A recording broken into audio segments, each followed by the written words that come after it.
Let's go!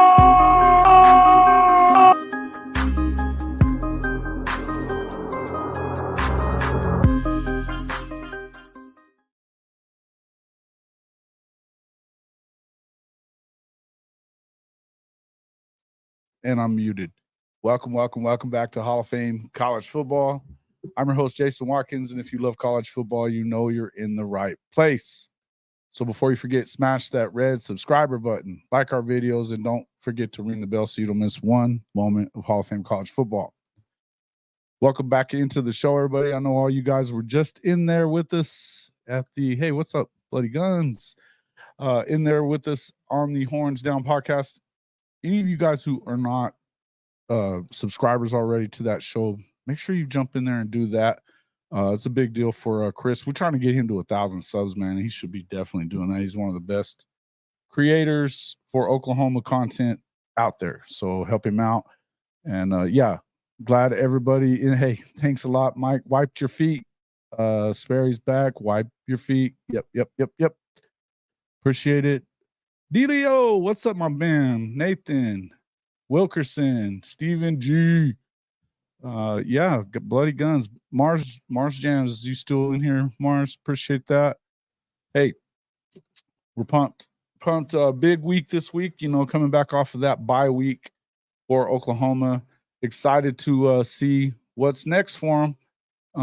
You know, as we were talking about on that Horns Down podcast, this is a team that's coming in at 0-3 in the conference. In fact, there's only one of the new members of the conference that has a win over one of the legacy members, that being last week's come from behind win for Houston over West Virginia, who is still tied for second in there. So that's kind of a weird deal, right?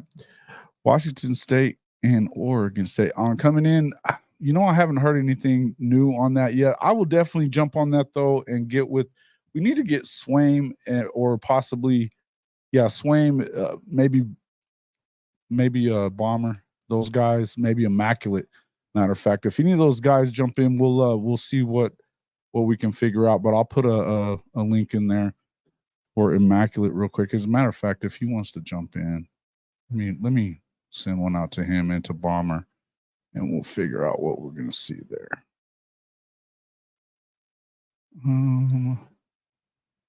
Oops.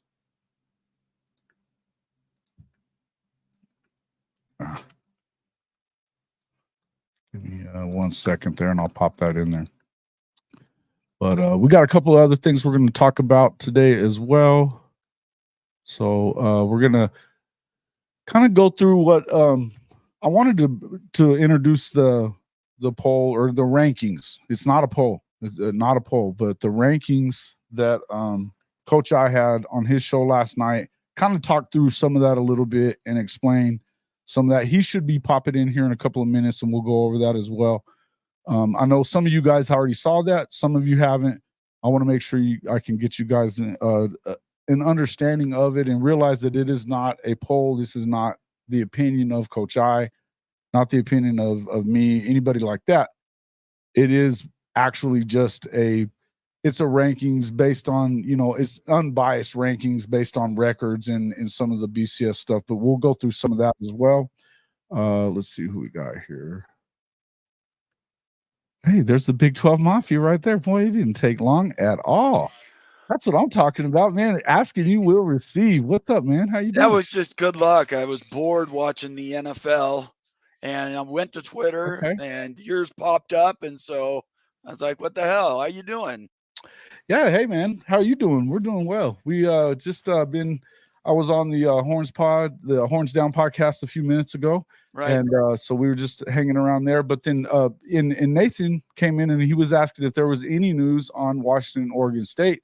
You guys, you and Immaculate and those guys being more up to date on that than anybody else. I thought I would invite you. I hadn't got to send that to Immaculate yet, but I don't know if he knows any more than you do, or if you can just handle that for us. What do you got?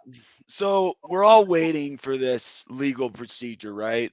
And Nathan Campbell, it's good to see you. He's one of my guys on my show, and I'm glad that he's now watching you. I really appreciate that. Stephen G is also with him. But look, at the end of the day, nothing can happen. The ACC is not going to blow up. The rest of the Pac-12 stuff isn't going to be settled until this legal argument is done. So what we've told all of Oregon State and Washington State people, who are my homies, I love them at this point. They've been fantastic. Realignment has really brought out some good people in those fan bases. But the problem is they can't make a decision. What? For as much as it's brought out the bad of Utah, sure, it sure seems to bring out the good in Oregon State. Right. So all I can tell them is keep winning football games. Yeah. Keep showing up to ESPN Game Day, Fox Game Day. Keep doing everything you're doing, because the pressure you're exhibiting and putting out to the rest of the world will absolutely make a difference. We saw it affected the whole Pac-12 realignment deal. The reason that was such a trouble and why it never happened is because they were out in the public. It wasn't hidden. Yeah. They couldn't take any of their deliberations and put them behind closed doors. Bob Thompson was very specific. He said, this is not like any other negotiation for a media deal he's ever seen. And the reason that is because it was out in the public. So now all we can do as people, if we care about these fan bases, keep supporting them, give them airtime on our shows, talk about the things that are out there. But I mean, there's the legal proceeding for that. The ACC breakup legal proceeding might have an effect as well, because if they don't get an offer to the Big 12, the ACC can still pick them up as well. Okay, so my question is this: for everybody who doesn't know, what is the crux of this legal proceeding that's going on in the Pac? Because it sounds to me like is it that they're trying to get the rights to whatever money is paid back to the Pac-12, or what exactly is that? They want to be in control of the entire conference. Okay. And honestly, the other guy said, we're leaving, right? It's kind of like Oklahoma and Texas saying, hey, we want our playoff share even though we're leaving next year. It doesn't happen that way. So there's all the playoff money, there's all the basketball money, which is paid out over years, but that's millions of dollars that would really help either the Pac-12 buy their way into another conference, OSU and Washington State, but leverage their way into another conference, the ACC or the Big 12, or they could try to reconstitute their own conference. There are some legal proceedings they're holding out that if nobody else wants to take them in, they operate as a 2-team conference for 2 years.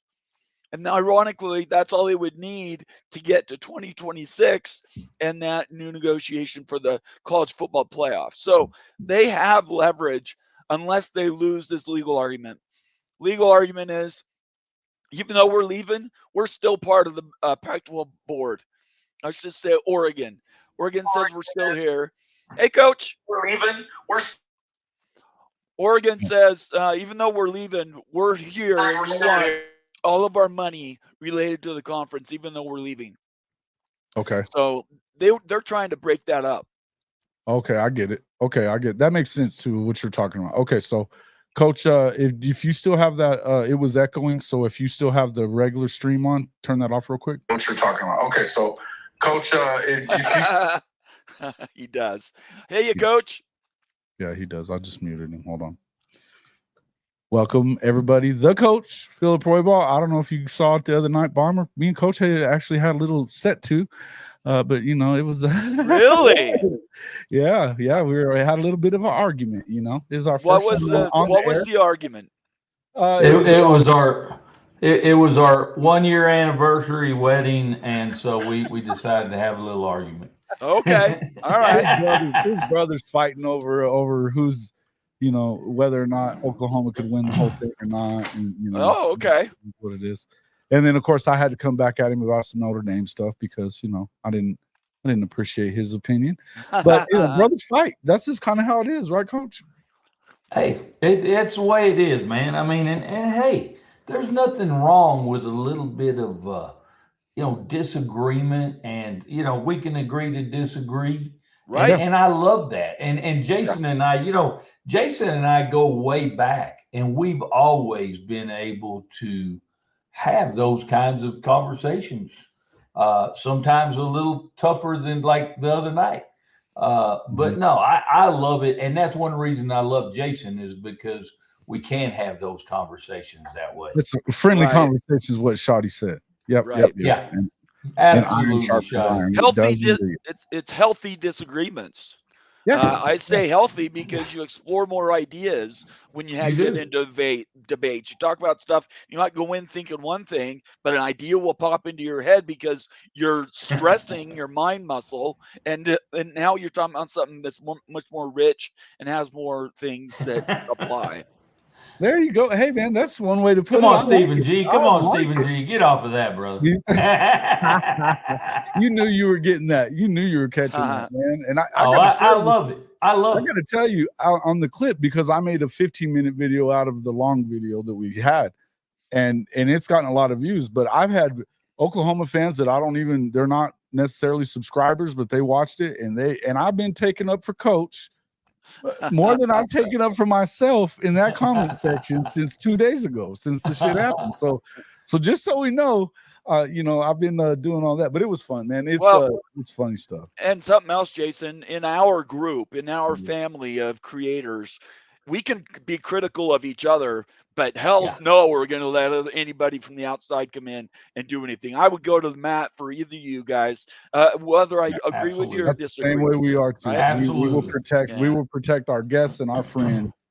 First and foremost every time.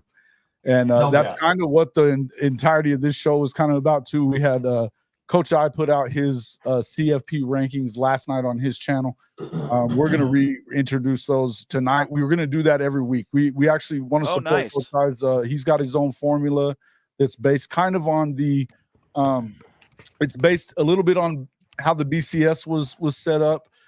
Then you add in the human element, which would be kind of similar to what you're seeing with the committee and stuff like that. So it's but there's some stuff that I think early on you're going to realize that it doesn't look great. And here's Coach I, and I'll let him kind of talk about it a little bit as well. Coach I, welcome to the show, sir. And real quick, I want to read this. Here's to a great show this evening. Keep up the fantastic work, fellas. From Neilio, a $10 super chat. We appreciate you, Neilio, always.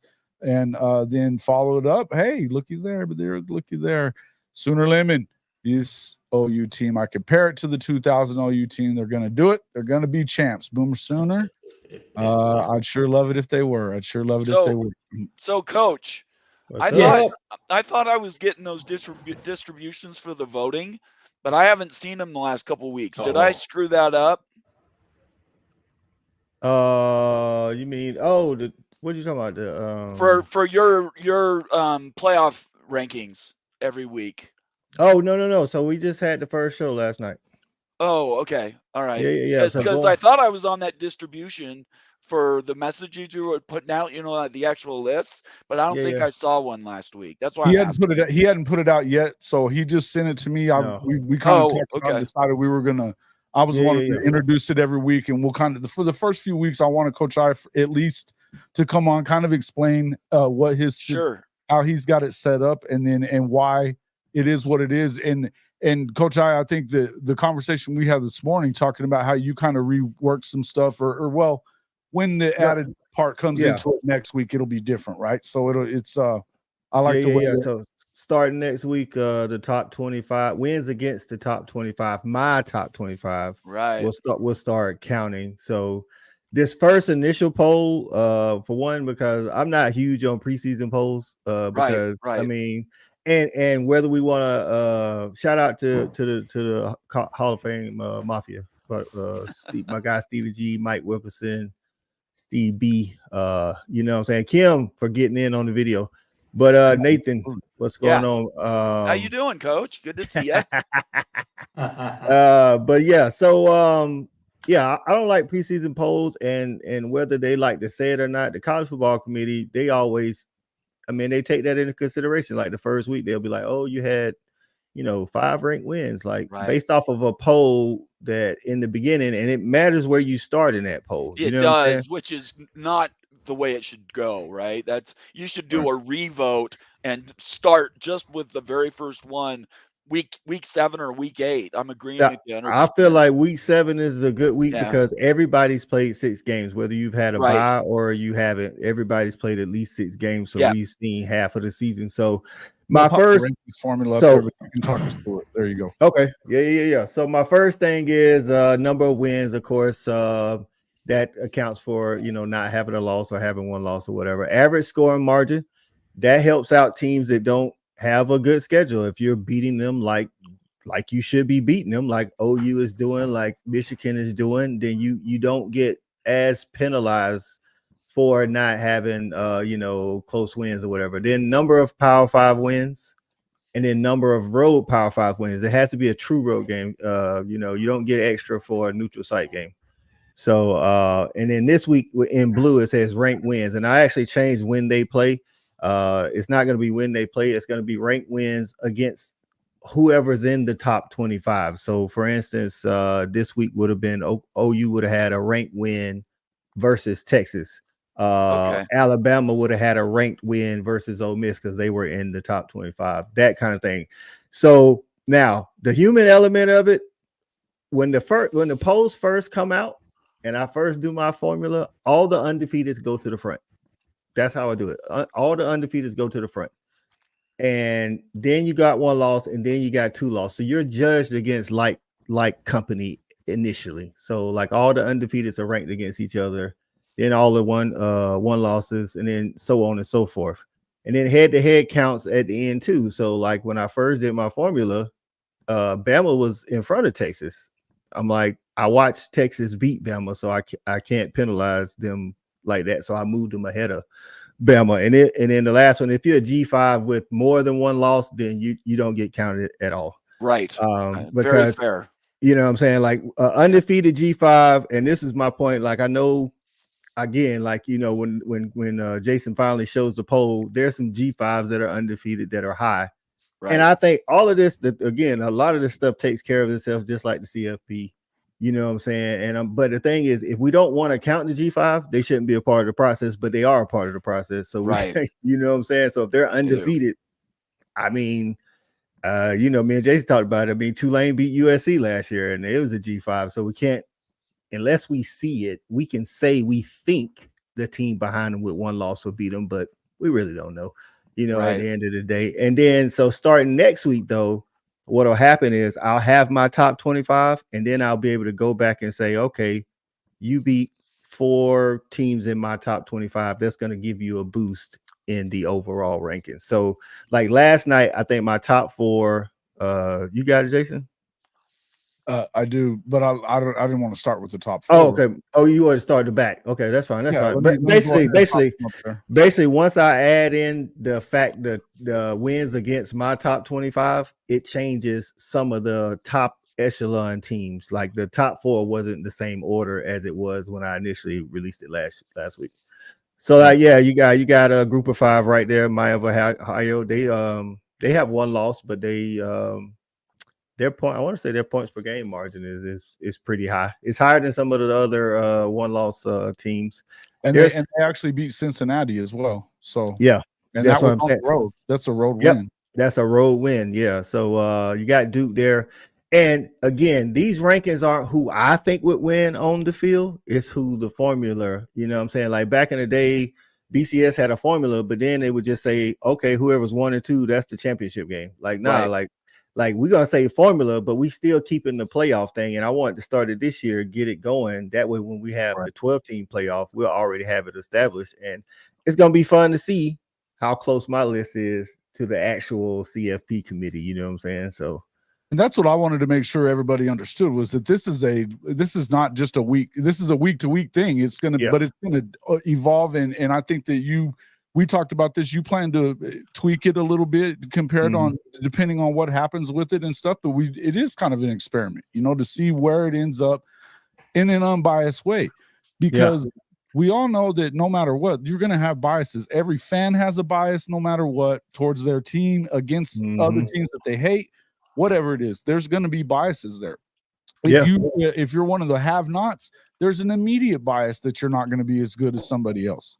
And Bomber, you as a BYU fan, how many times have you guys beaten somebody you shouldn't beat, according to all the experts? According to the rankings, you shouldn't be. According to the rankings and stuff like that. Where but BYU has made a freaking living of that for as long as I can remember. Exactly. That's my point. It's like we can look and say, oh, yeah, I mean, Alabama beat BYU, but do we know that Alabama will be? I mean, Right.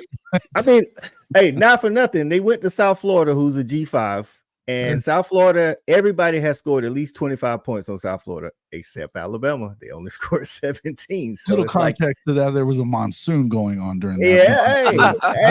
Yeah, hey, they played in the same monsoon. True that. So look, you got still some more one-loss teams, and then you'll see Liberty at number 11. The reason why they're at number 11 in the initial poll is because they're undefeated, and the teams behind them there's 11 undefeated teams. Right. There's 11 undefeated teams, so they are in the top 11. So I ranked all top 11 against each other, and then I put the one-loss teams in. Again, now that I have a top 25 to start with, going forward, I can actually add in top 20 wins versus my top 25, when I take the whole poll in totality, and that moves people up and down. Like it actually, when I was telling Jason about it, that actually moved Texas up in front of Liberty. Right. Yeah. And that's what you kind of want to see, but we'll jump through this a little bit just to kind of hear what these guys are saying right now. Well, Carl Albert is back ahead. Yeah. Okay, so not that one. Who gets left out if all P5 conference winners are undefeated? That's a good question. We'll jump into that in a second. I'm going to star that. Bloody Guns, love it. Oklahoma probably. I would think.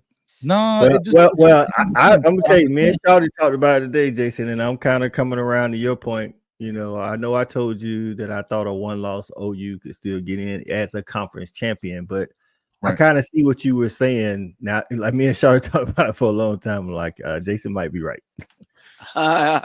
Don't say that too loud, Coach. What do you mean Jason's right? He ain't never right. Well, Jason said that OU has to go undefeated to even be, in the conversation, and I didn't agree with that. I thought a one-loss OU, if they won the conference, if they won the conference title, would still be in, but he may be on to something. Just because we started looking at possible scenarios, and like Jason said, we'll get into the whole undefeated. If everybody's undefeated, if everybody has one loss, all of that stuff. So as you can see right here, this is your 10-6 Air Force James Madison. I think that's what probably threw everybody off the most. I don't think anybody around here would even consider Air Force or James Madison as one of the better teams in the country. They're playing right now too, so I don't know if Marshall is up or not. But Marshall was giving them some problems earlier. So that should work itself out at some point, right? I mean, when you add in the top 25 wins, JMU's the only undefeated G5 that's still in the top 10. So the Air Force, Texas moved ahead of Air Force. Right.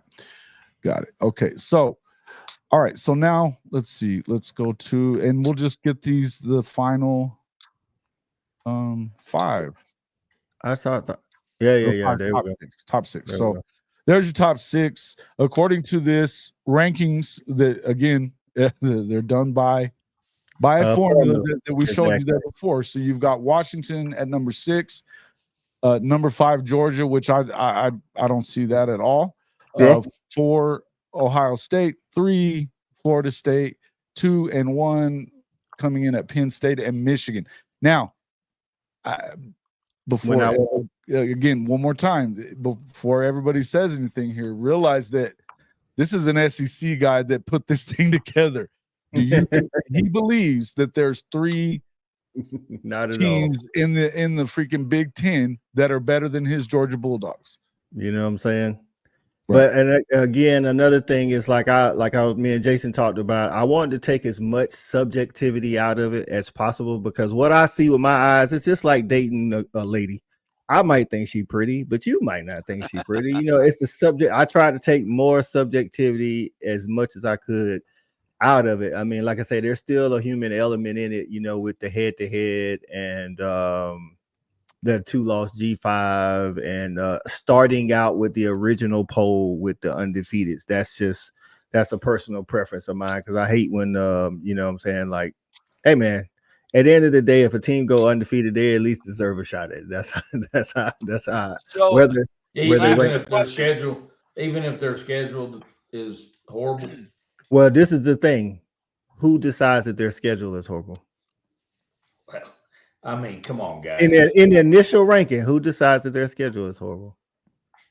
Like again, I see the initial. That's what I'm saying. But, initial, once you add in the top 25 wins next week, it won't even matter.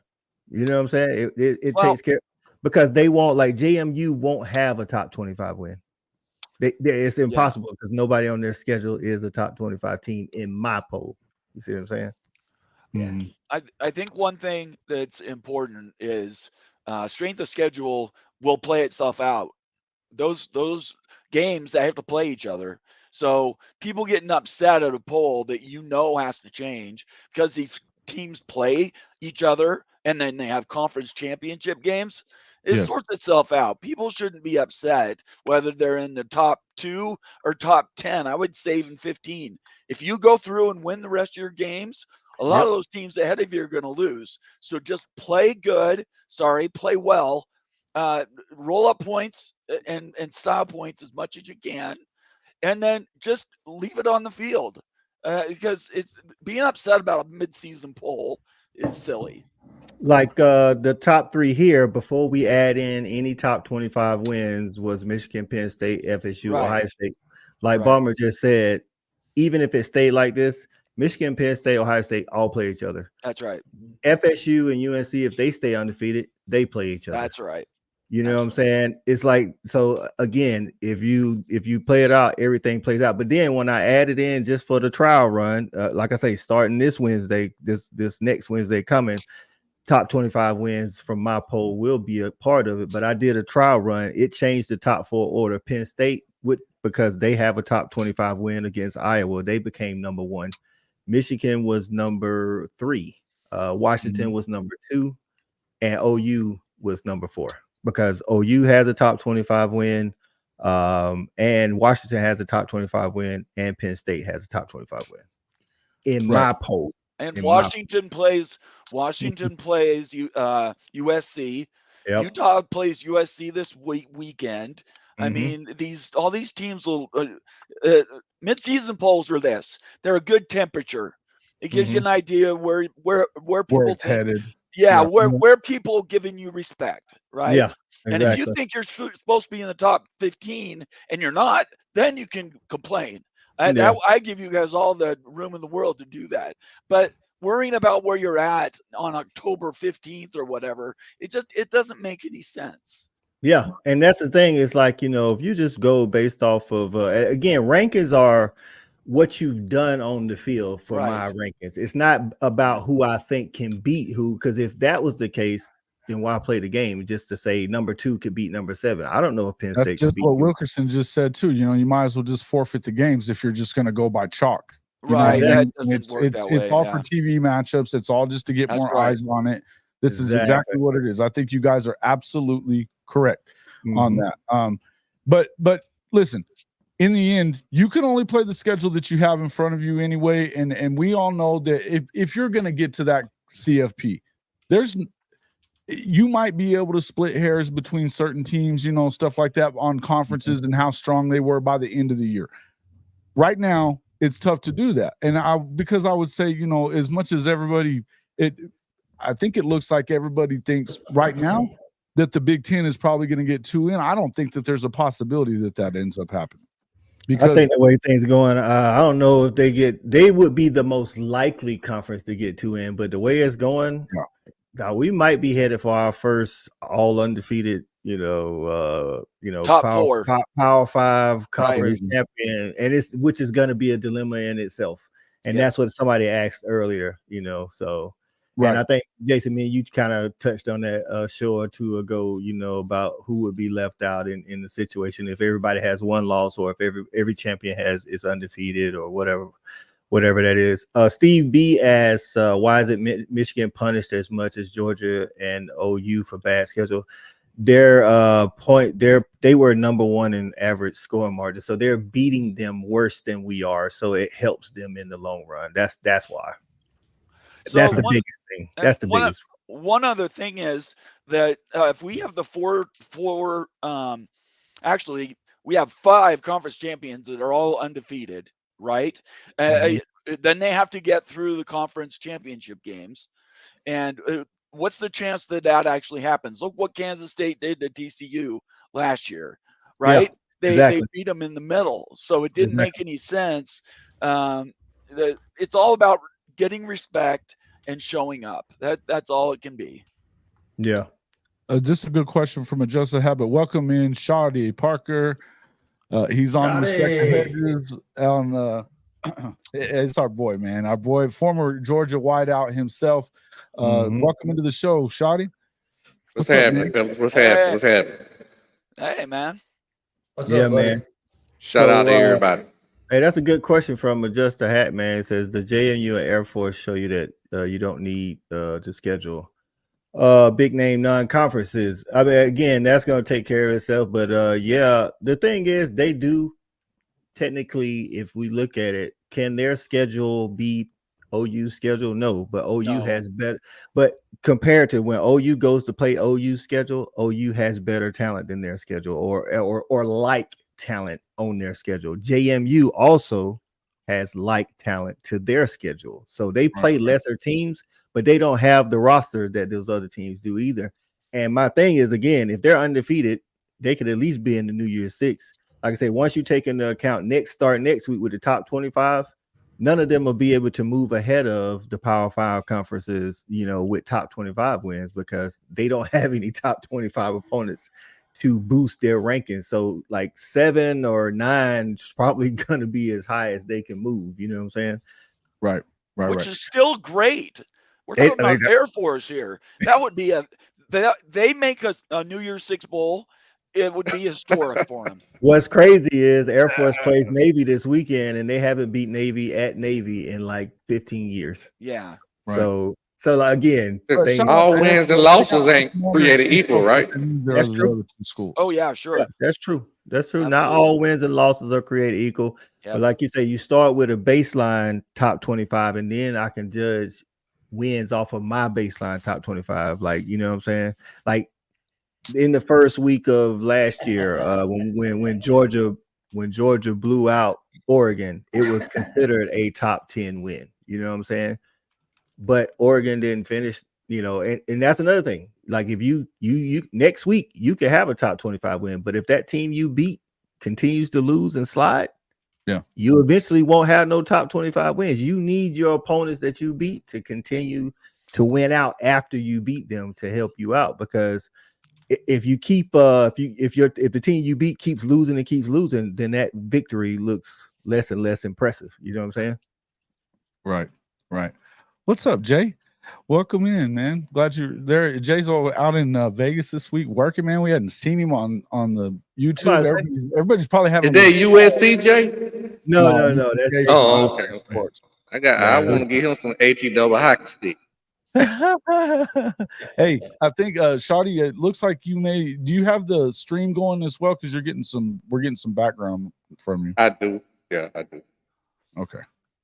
So, but yeah, man, just to, like I say, start with a baseline top 25. So now I know what the original top 25, and I can go forward and say, okay, you played 3 people from the top 25. Your schedule or your wins are better than X amount of wins. Like, you know what I'm saying? The question and the issue is going to be if you have 5 teams with 1 loss, which I could know happen. they Because could. you win a game during this conference season, you lose the championship game. You could easily have 5 teams with 1 loss, and then Air Force sitting out there with 12, 13 wins. That's where there's trouble. I'm not saying they're equal. But I am saying there would be a discussion about it.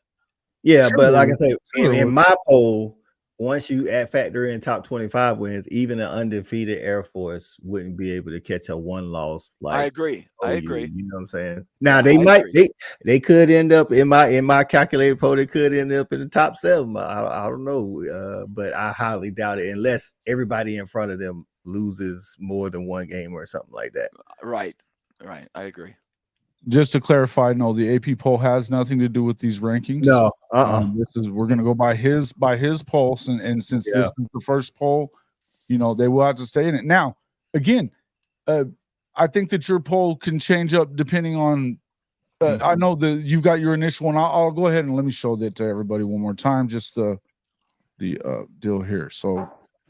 Yeah, this is what the formula took into consideration. The only thing that changed since last night is it's still counting ranked wins, but it's not necessarily when they play. I think that team has to stay good. Like next week, again, OU, just using them as an example, will have a ranked win in Texas. Now, if they end up doing what Jason and a lot of people have told me, like tank it, not, Sark can't win 9 games, that's gonna hurt OU in the long run because that's their best win. So if they don't stay good, that's not good for OU. You want Texas to keep winning. That strengthens Exactly. your schedule. That strengthens your schedule. The wins that you have, you know what I'm saying? And in the initial poll, I put all the undefeateds before 1 loss and all the 1 loss before 2 loss. And Let me ask you a question about that, because I think if you were to, you could see. Here's my question to that, because we've been talking a lot about the Pac-12, right? Yeah. And the thing about the Pac-12 is that you've got teams that, okay, let's say you're the 4th best team, but you just lost 3 games in a row to the top 3. True. Right?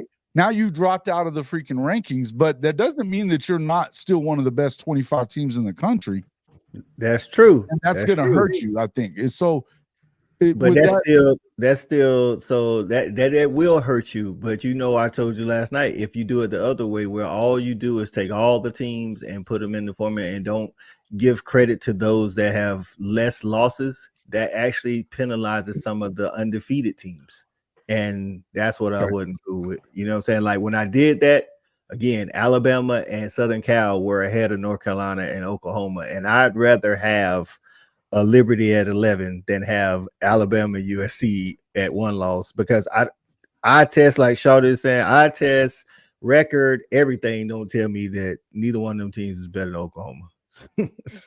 Is there a lot of dirty feet in here? You guys make sure you hit that like button when you come in here and wipe your feet before you come in this house, folks. Come on now. Come on now. Jason, can I just do? Pac-12 was deep in the rankings, though. They was deep in the rankings. Go ahead. No, you go ahead.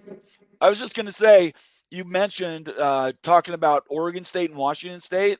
If you guys slip over after this show's over and watch my shows from the last 2 months about Oregon State and Washington State and the Pac-2, just hop over to Big 12 Mafia and make sure you do that anyway. Watch it. Just watch it. All these shows are recorded. You don't have to find new when it's already done old. Right. Yeah. No, and look, hey, these guys have made that. That's the biggest part of the content coming from Big 12 Mafia and the Holy Rivals has been on realignment. They are the experts on it when it comes to that stuff. They have experts in from television on all the time. The guys that are in these rooms making these deals or have Bob been in the Thompson past. is there. Bob Thompson, you know, as far as Jim Williams. I mean, Yep. these are guys that know what they're talking about when it comes to this. So if you really are, if you're still interested in that, because look, I mean, we're into the season and I've kind of gotten away from it. And I love I like to talk about it as well. But right now we're in the middle of football. So you want to make sure that you get over there and get the real information. Don't go getting it from people like Tony Altimore or even anybody at the Voice of College Football, to be quite honest with you. So I just wouldn't do it. And in the end, you know, I think that if you want the real stuff, then you want to make sure that you go to these guys, because they're going to make sure that you are getting real information, not biased information based on what they think should happen or coming from a holier than thou whatever deal that you got going on. So Thank you, anyway, Jason. I yeah. appreciate that. This is the one element, if I can Turn it down. ask this. Mhm. This is the one element that I have that I want this to throw to the formula or whatever equation that's being. You impute your calculation to your formula, and you come and it spits out a certain, you know, format or whatever team this spits out. Yeah. What happens?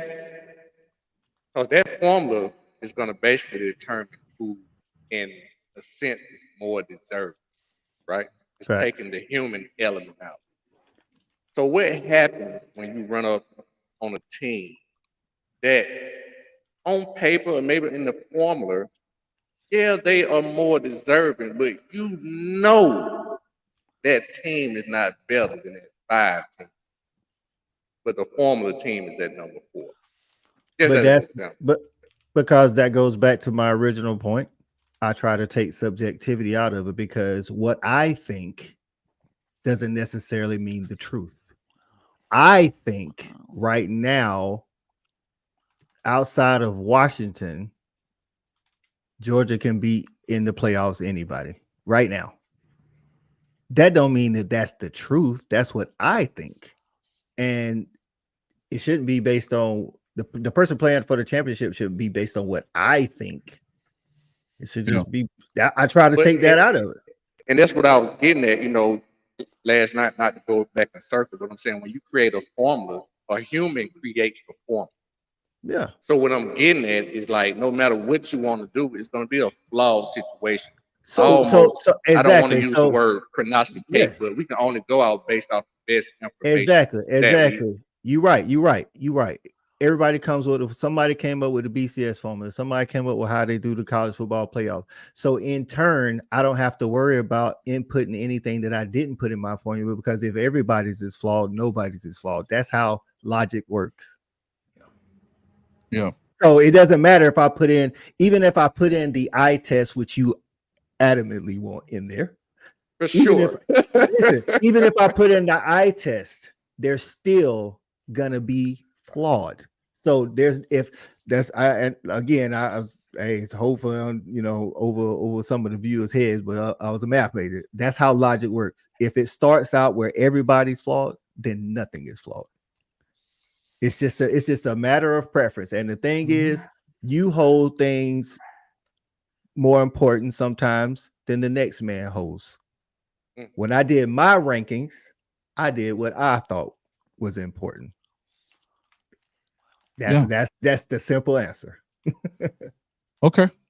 And I think it's fair. I think it's fair what you're talking about. Coach, did you have something to add to that, Coach Roybal? Or I know that you kind of wanted to take a look at it over the first couple of weeks, but if you've got, I want to get you guys' opinions.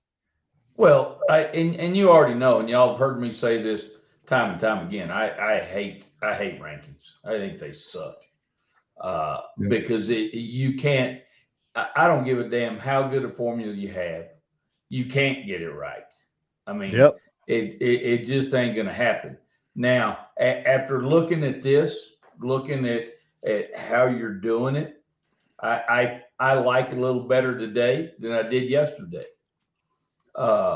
Because I do think there's a lot of things in there that speak for themselves. Now, again, I think some of it will be cleaned up as they continue to play.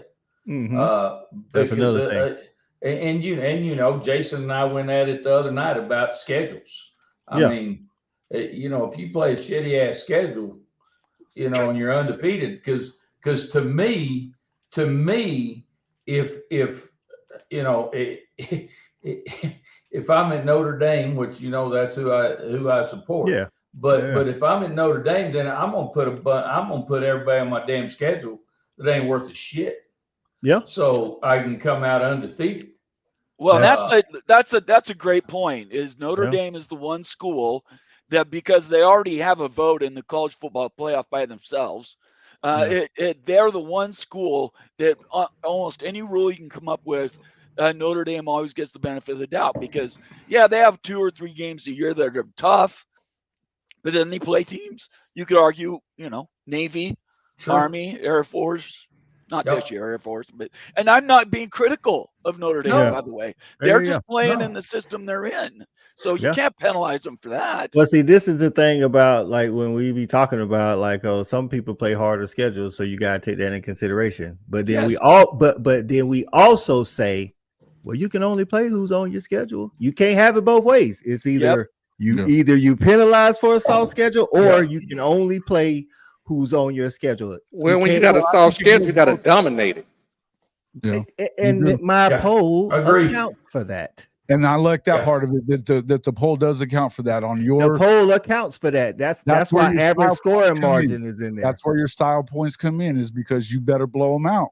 Exactly. And that's why Michigan again didn't get, like, you know, like OU's average scoring margin is like 31. But Michigan's is like 38, so that's why they get they beating people to sleep. So they're not playing anybody, but they're beating them like they're nobody. And talking to Jason, I use Georgia and OU as an example. Cincinnati is one of the bottom 2 teams in the Big 12. They beat them 20-6. Somebody put them killers up, man. Hey, Vandy is a bottom team in the SEC. We beat them by 17. You know what I'm saying? That's not like Michigan. Michigan just went out and beat a Big Ten opponent like 56-13 or something like that. Right. So it's like, we ain't playing nobody. They're over there cheating, Coach. I saw that today. I saw that. And I definitely wanted to get into this. I definitely wanted to get into that as well a little bit, because then the question just came up, and thank you, Bomber, for bringing that into as well. Who thinks Lincoln and Jim Harbaugh are in the NFL in 2024? Just to put a bow on this. Just to put a bow on this deal for this week, I think that what you're going to end up seeing is this should work itself out. I think that your formula is pretty good. What I don't end up seeing, what we're probably not going to see is a head-to-head going ahead of somebody that they got beat by. Yeah, no. One other real bad problem with current rankings that are out there, Sager and his computer, you know, the FBI, there's all kinds of calculations, but then you have the assistant to the assistant to the assistant athletic director's daughter gets a vote, and that affects the polls. It does, and you can't tell me. I was just gonna say, unless you can guarantee who has that vote is actually taking it seriously and isn't in bed at 8 p.m. Eastern time, I'm not sure how else to do it. And the thing is, for the current CFP, the 13 or 14 people that vote on it, they all are alumni from some school. And you're not telling me that they don't have some, like, you got biases, man. Like, you know what I'm saying? You got biases, and it's like the part of the CFP that I took is having, you know, still having a playoff, you know, where if the BCS had a playoff, I don't know if we go away from the BCS if they had an actual playoff. What I don't mind about the committee, though, at least, is that they're in the room together. So you have to actually, like, talk, be able to talk it through and give a reason for why your vote is to not, you know, because look, they're all watching the games together when it gets down to it, you know, those most of them. Right. Yeah. So, you know, listen, this supposedly that's how, I mean, that's how it's supposed to go, but we know they ain't like us, Jason. They not staying up till 1 a.m. watching, you know, Mountain West Pac-12. Like, they not doing that, dog. And like, there's going to be a bias there. There's always going to be a bias, guys. We just talked about it. Every one of us in here has a bias. We all have a bias. Yep. Yeah. I don't. Me either, coach. Nice, Yeah. coach. Hey, Jason, let me ask you Me and this. I had Shawty are the only ones that don't. The two most I had a foolish guys caller. in this room just said that. Go ahead. Right. Jason, I had a caller, not a caller, but I had someone comment on the show from last night, and this is Yeah. what they mentioned to me, and I want your response to this. They said, you remember how we was talking about, somebody's going to get left out of the playoff, no matter where, somebody's going to get shitted on. It just ain't enough spots. Yeah. So if OU doesn't make the playoff, they say the next best thing is for y'all to play USC in the Fiesta Bowl. Yeah, it would be. I think that USC could end up if what happens is what I think what happens. Lincoln's gone. Lincoln's gone. Maybe. But let's just hold on a minute now. Hold on a minute. Don't rain on my freaking parade here, Bomber. Because if we're not gonna if we win the conference championship and don't get to play in the freaking CFP, we better get to play Lincoln. That's the next best thing, right, Jason? That's what I was getting at. Absolutely. Because here's the thing, and that was the question that I wanted to pose to everybody. Look, a year ago at this time, everybody was in love with Lincoln Riley and his Heisman quarterback out at USC, and that they couldn't believe that they had lost to Utah or whatever, blah blah blah. And they were shitting all over Brent Venables. Yep. And what he was doing in that program. Shawty, the first time that we talked, what did you say? You think he's going to be a defensive coordinator 3 years from now? For somebody in 3 years. Yeah, I'm standing on that. But if I have to eat crow, I will. You're going to eat crow because you're already eating it. You just don't want to yet. I don't have to yet. All right. So good. Anyway, in the end, I think that if you're paying attention, it's become really, really clear who should be an assistant coach, or definitely, who's gonna win a championship first or get to the playoff first.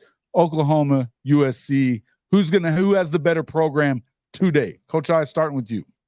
Who's got the better program?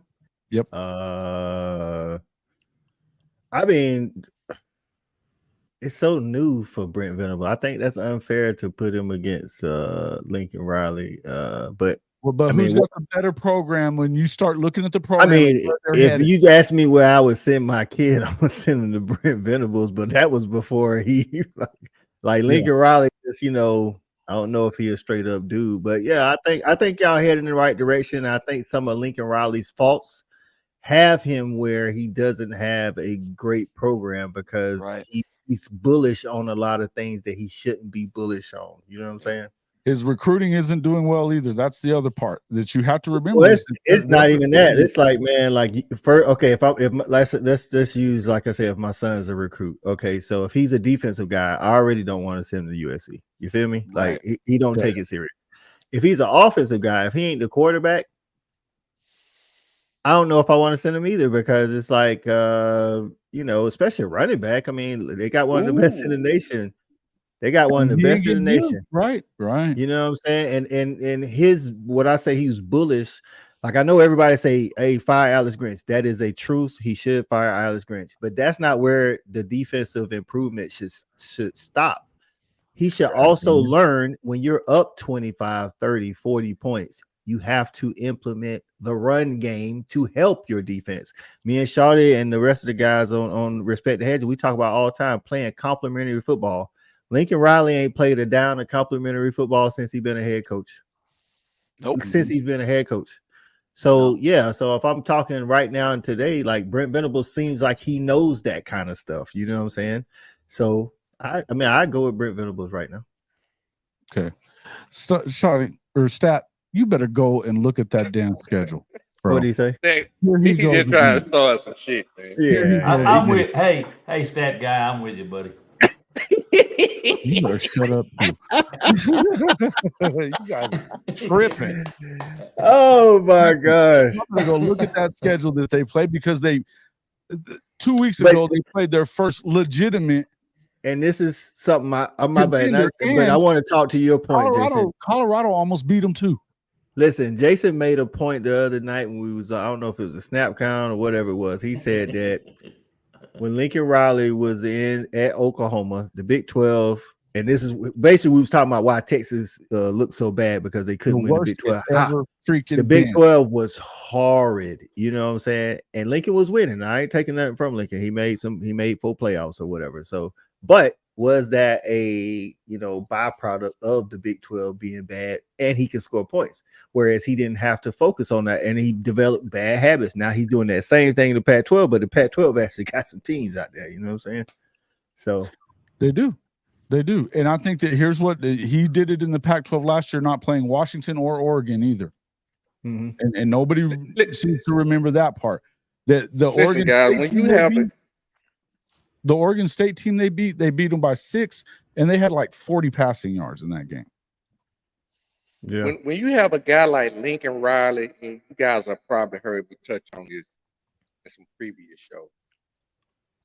Good teams generally take on the personality of their head coach.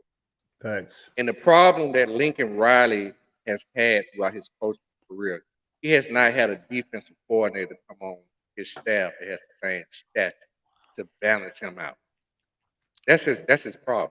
That's why he He's don't not play going to hire complimentary one. football. And that goes to the things he's bullish on. He's just like, again, a great offensive mind, but you got to know if you really trying to play for championships, at some point you got to make a stop. You might not have to have the best defense, but you got to be a top 40, bro. Like they be in like the 70s and 80s, and it's like, do I want, like, if that, I mean, yeah, I mean, if again, my son's a quarterback, I mean, why not? I mean, he's producing Heisman winners, you know what I'm saying? But outside of that, I can't really say he's I don't know. But coach, even if he was a quarterback, do you really want him playing for Lincoln Riley? I'm not a big Lincoln Riley. I'm not a big Lincoln Riley fan, personality wise. It's kind of like, yeah, I can't trust him. People like him, Jimbo. I wouldn't send my son in either one of them. I was talking to you guys about this with DJU and being at Oregon State. Now that they're running that pro style, he's had to learn to read a defense. Yeah, he never had to learn that at Clemson, even with and they don't run the same thing as Lincoln does, but as we know, but it's very similar spread type offense. It's one read or half the field read, whatever it is, and you're done, right? And it's the same thing that Caleb Williams. And not only that, this is something I saw from Teddy Lehman and those guys, Gabe Eichert. They were talking about, look, Caleb has, as good as he is, he's developed some very bad habits. They don't even have easy plays for this guy. He's not getting that off that third step, get it out. He's holding onto the football, and because he's so good, he's waiting on the deep route to open up when the coverage breaks down. And so, but that's not going to work whenever you have a defensive line that's going to get to your ass, which is what you saw last weekend. And to some extent, what you saw the weekend before that too. Colorado kept up with them because they have a good offense and they can't play defense. But if the right coach has that USC team, Colorado's never in the game because USC got up by like 30 or something, and again, 48-29. Hand the ball off. They would have been playing complimentary football. To a great back, by the way. That's what I'm saying. That allows your defense to rest with these new clock rules that allows that less possessions for the other team. It just helps. It helps your quarterback not be dog tired like Caleb looks at the end of every third quarter. Like I'm like, bro, this dude like he about to pass out. So it's like, but me and Coach talked about it on the earlier show. Coaches have egos, and that's his ego. He won't. He has to be the guy that can pass the ball. You know what I'm saying? Yeah. But again, to his detriment. To his detriment, by the way. You know, he went from star status to right now. There's only the USCJs of the world are out there taking up for this cat, and I don't know. Do you understand how fresh these guys' legs are at this point in time in the season? Like their running backs will be running through tackles, like you'll be wondering why they fresh. Exactly. You'll be like, why are these guys running through tackles and break? They fresh, and they won't even get a ball, won't even try to handle it. No, they won't. Stat, do we really have to go through this again? So No, you but can't. No, you I'm can't. interested to hear everybody else. Like Bummer, No, you you think Brent Venables or Lincoln Riley better program? I think if you're looking for offense, specifically quarterback, there's no question it's Lincoln Riley. But if you have a son that is in the other 21 positions, I would go to Brent Venables. And by the way, USC with their advantages where they're at, if they can't win 11 games every season and get the championship game in the conference you're in, you're doing something wrong. They have every advantage in recruiting, NIL money. I mean, it's crazy. And yet he's in the top 10, sometimes in the top 5, but he's not number 1. And that is criminal, in my opinion. I'm with you. I am with you on that one. Yeah. Coach? I think we all agree. Okay. So I want to show you something real quick, too. Passing offense. Let me get rid of this real quick. Look who's better. Look at them dogs. Yeah, and look at them Sooners, and then look at where Southern Cal is. For all you haters out there. Who we got? Just got to go in 10 minutes. Okay. That was 2 minutes ago. Okay, cool. Next up, let me pull this over here. I just want to go total offense, do some of this other stuff. Look, in the end, that's what I'm telling you, is it's not only just the defensive side of it has hurt him. And I'm going to give you that part. And the other fact of it is that ego that you guys are talking about makes this man believe that you can win with one side of the football being dominant. And nobody does that. That's his Not ego. going to win a playoff game like that. Guys, though, I have to tell you from our ball game with them last week, hell, their defense played a hell of a lot better than their offense. They did. Sure. They did. Well, their defense didn't have to stay on the field the whole day. Yeah. Because they kept putting them in bad positions. The scores. 21 points off of the turnovers right there, and then another, 28. Then you had a kick return. The defense wasn't on the field that much. Somebody said Lincoln Riley going to the MAC. Hey, I'm gonna tell y'all what Lincoln Riley ain't finna give up that private plane. I don't think he got too many free miles. I think that at this point right now, because here's the thing, everything that he's doing, it's easy to say he's going to run off to the NFL, but you don't have the job security and this is one thing that I agreed with you, SCJ, on this show yesterday. He doesn't have the job security in the league that you got right there at USC. That's a guaranteed, fully guaranteed contract. Even if they want to fire him, they're going to pay the man. And guess what I'm gonna tell you? What you ain't finna tell no grown man who making $20 million a year what fucking do like he ain't telling nobody at USC what the hell to do either. Exactly. Hey, Jason, I gotta get out of here. Okay, bud. I appreciate the invite. It's good to see everybody, by the way. Man, we appreciate you coming in, my friend. You bet. Appreciate you, brother. Guys, all right, make sure that you get out there and check out Nathan and the Big 12 Mafia and at the Holy Rivals show on YouTube. Tell them where to find you on Twitter and everywhere else too, Nathan, before you get out of here. Yeah, it's at B as in boy 12 Mafia or at the Holy Rivals. Okay. Man, we appreciate you coming on again as usual. It's great to see everybody. If I miss you before Saturday, good luck to all of your teams. Hey, we're guaranteed to win this week, buddy. Hey, we are too. We on the bye. All right. But thanks. We'll see you later. Hey, it's good seeing you, Nathan. You bet. All right, man. You guys stay out of trouble, right?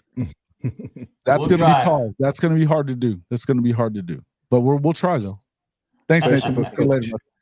All right. So listen, what I was getting at on that whole point is that, look, they're getting caught and passed up by other programs, including Georgia and Oklahoma, who, if you were to tell somebody at this time last year that Oklahoma's offense is comparable, which it was, to USC's, they'd have laughed in your face. And the truth of it is, they're out passing them. They're probably out rushing them too, even though the rushing offense isn't the best part of Oklahoma's offense at all. And up until this point, until last week, who had they really played? USC. They hadn't played much. They were playing teams like Nevada, one of the worst teams in the country. Go ahead, Coach. Speak up. You have something to say. I can see it. Go ahead. No, I'm done saying it. Y'all have heard me loud and clear. The point I'm trying to make is that they're not the only ones that have not played a real schedule. And you're going to get into the meat of USC schedule, and you're going to find out what they're about, which we found out last week. I agree. And really, they let them off the week. They let them off the week before at Arizona. The Arizona game. Arizona actually a pretty decent team. I ain't gonna say Colorado they're good. should have They decent. Should have beat Colorado should have beat them too, but if Colorado they'd had a little sense of urgency at the end of the game, they could have beaten. I agree with that. Sure. But should they have been able to do that? Hell no. No. The worst last All you 3 had to do minutes was of a run the football damn game football I've for seen this year. If you run the football from Agreed, the end of Johnny. the third quarter on, what happens then? They don't come close. You get a couple of 3-and-outs, and Shador goes down there and scores. All of a sudden, we got a game again. It's crazy. It's just so silly, man. It's just so silly. But in the end, all I was trying to say was that it's leaked into his offense as well. Now, if Caleb doesn't play perfect, they're screwed. And I think that, as I was saying, Teddy and them were talking about it on their show, and Teddy Lehman, of course, former national champion, or not a national champion, but a former All-American, Butkus winner, talking about how, look, you're not even seeing them give him easy throws anymore, and maybe it's because he's just getting bad habits because he's better than everybody out there, most weeks speaking. Soon as but think about the quarterbacks that Oklahoma's had it when Lincoln was here. Every one of them you had, 2 Heisman winners, you had a Heisman runner-up in Jalen, and every one of them got the shit kicked out of them when they got to the playoff because you're not getting away from those guys the way that you can in the Big 12. Yeah. Somebody says Cam Rising gonna be able to play this year. I hope so. Because Utah is struggling on offense. He need to be able to make a business decision, just take the medical and come on back. Me and Stat got to talk about the same thing. I think so too. I think he need to take the medical, come back right. You know what I'm saying? To do it right, because they got a hard road down these last 5 games. So 5 or 6, whatever it is. Yeah, too much to lose. Jeff Lebby is the new Lincoln Riley. Riley had to cut his teeth with Bob Stoops. He didn't have it all figured out, just like Lebby did last year. He's learning also. Yeah, listen, and I think that, we talked about this on the show earlier, that he probably has a little bit of revenge on his mind for not getting the UCF job instead of Gus. I can understand why they hired Gus instead of him. But, but he was expecting it again. Well, actually, yeah. Wow. What are we talking about here? I'm not a Gus guy either. I think that Jeff is, but I also think that Jeff has had issues with even just running the offense at that point of his career so far. So he hadn't really been a play caller. I got you. I think he was a play caller kind of with Lane, but Lane calls his plays, man. You know what I mean? It's true. You got to get off and under the thumb of a great offensive play caller to develop your own chops. I got you. Kalen DeBoer about to coach circles around Lincoln. I believe you. And I like Kalen DeBoer. There's a guy that did it at Fresno State to the point that Fresno State is on the map. I like and they have what they have left in that program is still really good, right? Fresno State, hey, they got 2 Power 5 wins on the road, baby. Mm-hmm. In the end, all I'm saying is that we're just gonna. I don't know. We'll see what they do. Hey, man, if you trust the NCAA to give it to him, I don't know. I think so. Is he in years? I thought he was in year 5. I want to think it's his 6th, but it seems like it was. But he's already had a medical red shirt. Hey, man. Oh, damn, he already. Hey, I didn't know that. Now I think he may have. Hold on, let me see. But I heard them talking about he could get a medical because he maybe have got a COVID year too. I think they're going to try to get a hardship season from him. Yeah, I think, yeah, and that's what I was hearing too. Is something they're going to have to get a waiver, though, is what it amounts to. No, he's in his 5th year. He was class of 2019. Okay, so either COVID year, medical red shirt. He hasn't played it down. He hasn't played it down. That's exactly. So he can get a medical because the COVID was a freebie. So if he ain't played it down this year, he would qualify for a medical through the end. Can you get more than one? Okay. Well, I mean, I thought he only had one. Yeah, I thought he only had a free year, which was the COVID year. He's already had a medical. I don't know, but this is his fifth year. He's the class of 2019, 19, You 20, can get, 21, 23. You can get 5 anyway just from a red shirt, not even counting the Plus, he got the COVID year. Exactly. That's what I'm saying. So I think if he wants to come back, if Utah's down with it, which I'm pretty sure they would be, it's like you said, he has to make a business decision now. It had him and his team or whatever. Yeah. Speaking, but business decisions, before we jump out for the whole Lincoln thing, I just would say that if he's making business decisions, he don't go nowhere because they're not going to give it. I mean, you've got you're going into the third year of $110 million deal. I think you can't do it. Now, if he's really believing, and maybe he does know that everybody knows that ego takes him to the NFL. It's the same reason that he left, though. He left Oklahoma and he made all those excuses about recruiting and all that other shit. But I think at this point, everybody is there really going to be a freaking big market for him in the NFL when you're seeing? Yeah, when he going for an OC? Because he ain't getting no head coaching job. Who the hell's going to going as an OC? Probably. I don't know. I think, and this is just my opinion. I think he just wants his foot in the door. Yeah. If it's an OC job, he'll take it. And again, guys, his ego. That money. That's a lot. Yeah, he making $10 million a year. Got a jet. Got 5 houses. Guys, when you're making that kind of money is not very damn important. I mean, hell, if any of us is making $10 million a year, he's only made that money for 2 years though. What's making $5 million money a year? At Oklahoma? Yeah. You see what I'm saying though? If you're making $10 million a year, well, hell, just give me $10 million for 1 year. Shit, I'm good. Fair enough. But I'm just saying the ego, guys, it's on a scale, and that ego will win out. Yeah. Hey coach, I'm gonna tell you this. If he got any sense, all you gotta do is talk to Kingsbury. He got him on the staff. His ass will be out the league in 3 years. Yep. Exactly. But people don't always do what's smart, dog. Job in the league after he just got fired at Texas Tech. So I could be, hey man, forgive me for saying that stupid thing. Like, who the hell would want him? People like the Cardinals. Yeah, that's what I'm saying. Like, but if it was. Yeah, but that happens even in college though. Sometimes you'll have a good situation going, but you leave because, like Coach said, ego. You leave for that bigger, better because you wanna see if you can do it. Even though what you got right now, like, be honest with you, if Dan Lanning keeps winning, why would he leave? Why would he leave Oregon?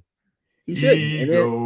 And then like me and Shawty talked about, like, Deion is probably in the best situation safety wise for job that he could ever be in. Colorado don't have no expectations. They going to the Big 12.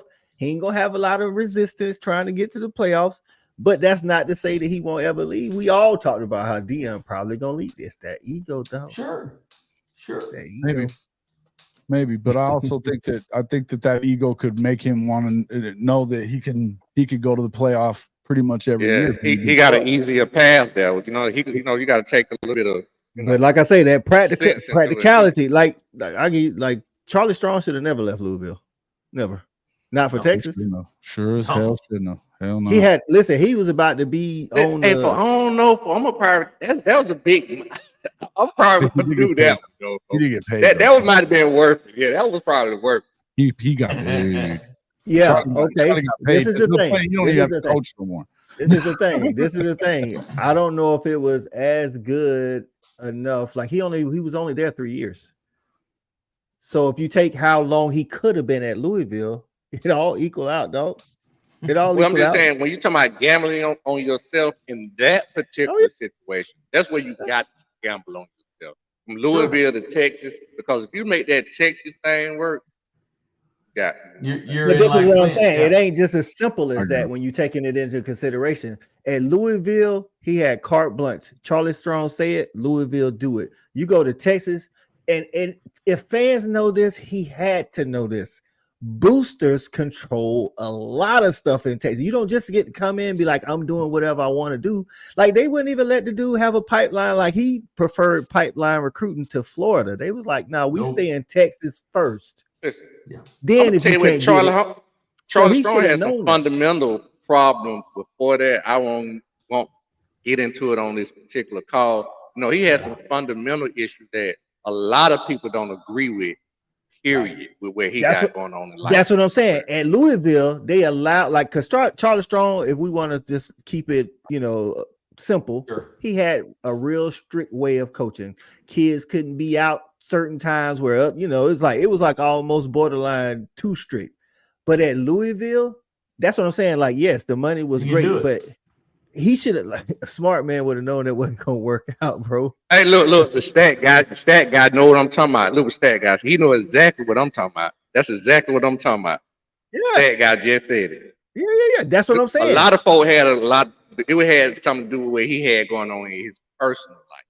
But that's what I'm saying. So, but you got, like, the boosters didn't want him personal life.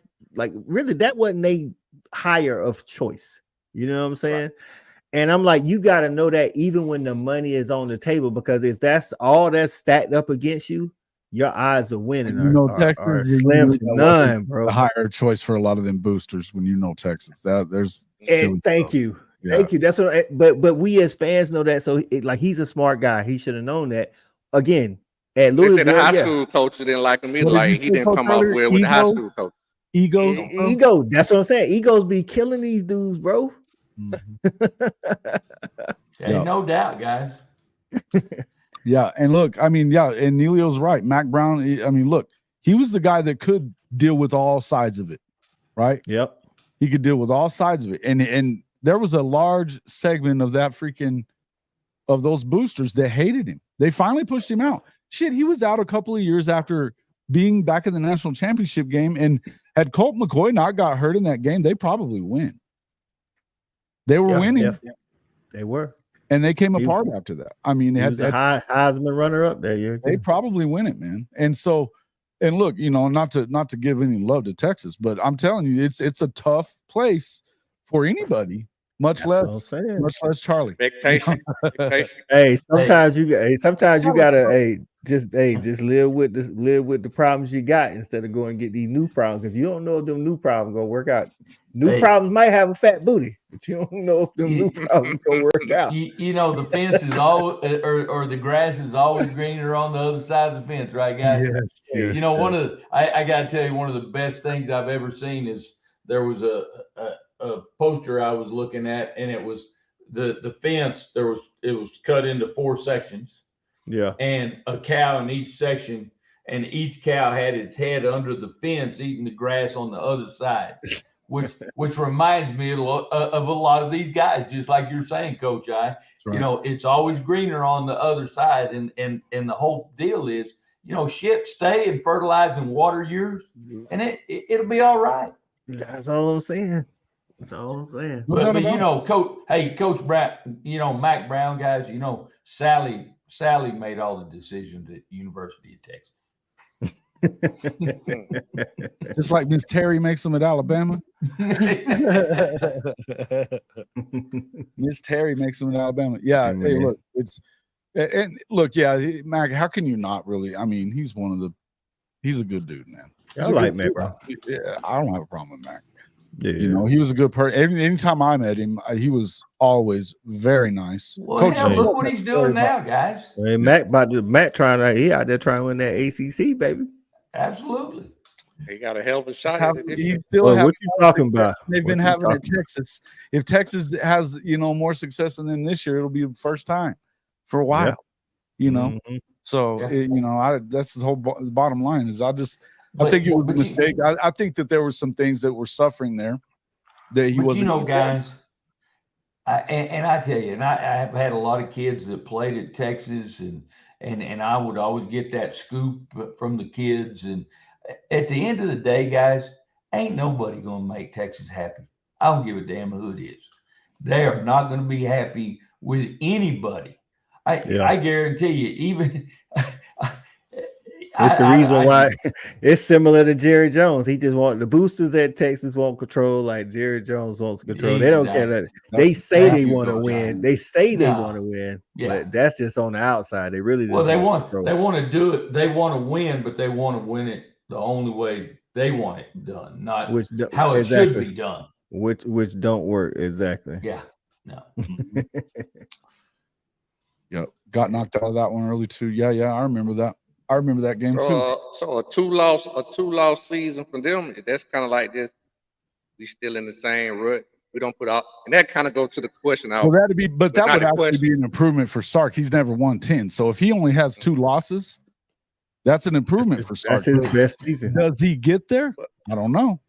Well, I would pose this is where to the other side of the coin that a lot of the guys that I talk to pose, because I'm a component of someone else can do it, I can do it too.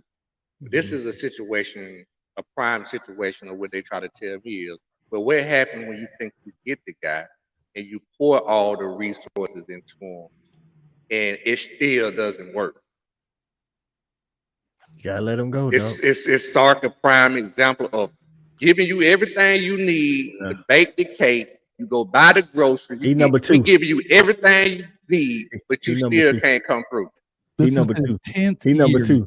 He number 2. Year is ahead. You know who number 1 is? He in the same state though. Yeah. Jimbo Fisher. Jimbo. You got it. They literally gave that dude everything he wanted, dog. Like, look. So how do you recruit? Not recruit. So how do you go about hiring the next guy? Not to jump the gun, but just speculate. So how do you go into hiring the next guy? Because hey, I just gave Jimbo, I just gave Sark 9-10 million a year. I don't gave him all the resources. I can't do that no more and come up short. Right. Here's the thing, the people that want to believe in Sark and everything, you're welcome to it. And I hope he stays in Texas forever. I do, because I know he's 10 years in. This is 10 years, and he's won 9 one time, and it was his first year at USC when he had Lane's guys. Oh, as a head coach. 10 years as a head coach. 10 years as a head coach. He's won 9 games once. So basically, if they win 10, like Shawty saying, that's an improvement for this. But what's his longest tenure though? Has he ever been anywhere to set down the foundation? For 8-9 years, wasn't he, coach? Something like that. It was not head coach. He wasn't. Somebody as a head coach, what's his longest tenure? Yeah, I think Texas. I think. That's what I'm saying. No. He ain't never had nowhere where he really set down a foundation and built something. You know what I mean? Yeah. This is his 10th year, so there's no way that's right, because he was only at USC for 2. Hold on, let me see. Yeah, I don't know if he's been a head coach 10 years. It's not that. Sarkisian. I've got it right now. I'm pulling it up. All right. Probably work around 6 or 7. Yeah. So he was head coach 5 years at Washington, 2 years at SC, part of 2 years at SC. So 5 years at Washington, and then Texas is actually his 7th year. This is his 3rd year at Texas. So it's 10. So this is his 10th year. This is 10th year. No, this is 10th year, bro. It's just 10th. Five at Washington, 2 at USC. That's come on, Shawty, I ain't wrong. Come on. Okay. Shit. Yeah. I don't know, man. I don't know how you proceed, Shawty, like trying to go get the next guy. It's still gonna all be a gamble, just like these coaches moving to a new school, taking, so-called, betting on themselves. This whoever doing the hiring, whether it's the boosters, the admin, all together, they're gonna have to bet on what they think they know. You got to, and like you always say, I don't care how much you pay Jimbo or Sark, contract, buyout or whatever. You still got to pay the next guy. You'll pay either way. It doesn't matter. And you can't pay them less because you already want more. Exactly. They already know it's our public information. Everybody says that they're not going to get rid of Jimbo. It makes. I mean, we can stick right here and talk about this. Why the hell would you keep him around now? They getting the money up his ass out of there. They got that collection plate going around And right they've now. got enough money to get his ass out of there too. By the way, it's all oil money. They got the money to get his. I've ass been out of saying there. that. Like last year when I said that, they was like, you know, people was telling me Texas A&M, he got this who you buy. I'm like, Texas A&M got some of the most money in college football. You think they can't? They don't want to spend it, but they got it. They ain't like one they of the ain't things got I it. heard was like they were giving Auburn so much shit for the buyout that on Gus. Do you think they give a crap at A&M about people talking shit about them for the buyout that they just made? They don't. No, them boys who But do got money, how man. many? But how many in a row can they do? Can they do that with? I don't know. That's How a long good we keep question, using Coach. oil, Coach? How long we gonna keep using oil? Well, the best Well, thing about I it mean, is you yeah, don't have but- to. It ain't no lump sum. You do it over a period of time. So that's the best But thing it's about it. still, it's still a lot of damn money coming out of your coffers. True. But you know what, Coach? The best thing about it, Coach, I say this right here: it ain't on the books.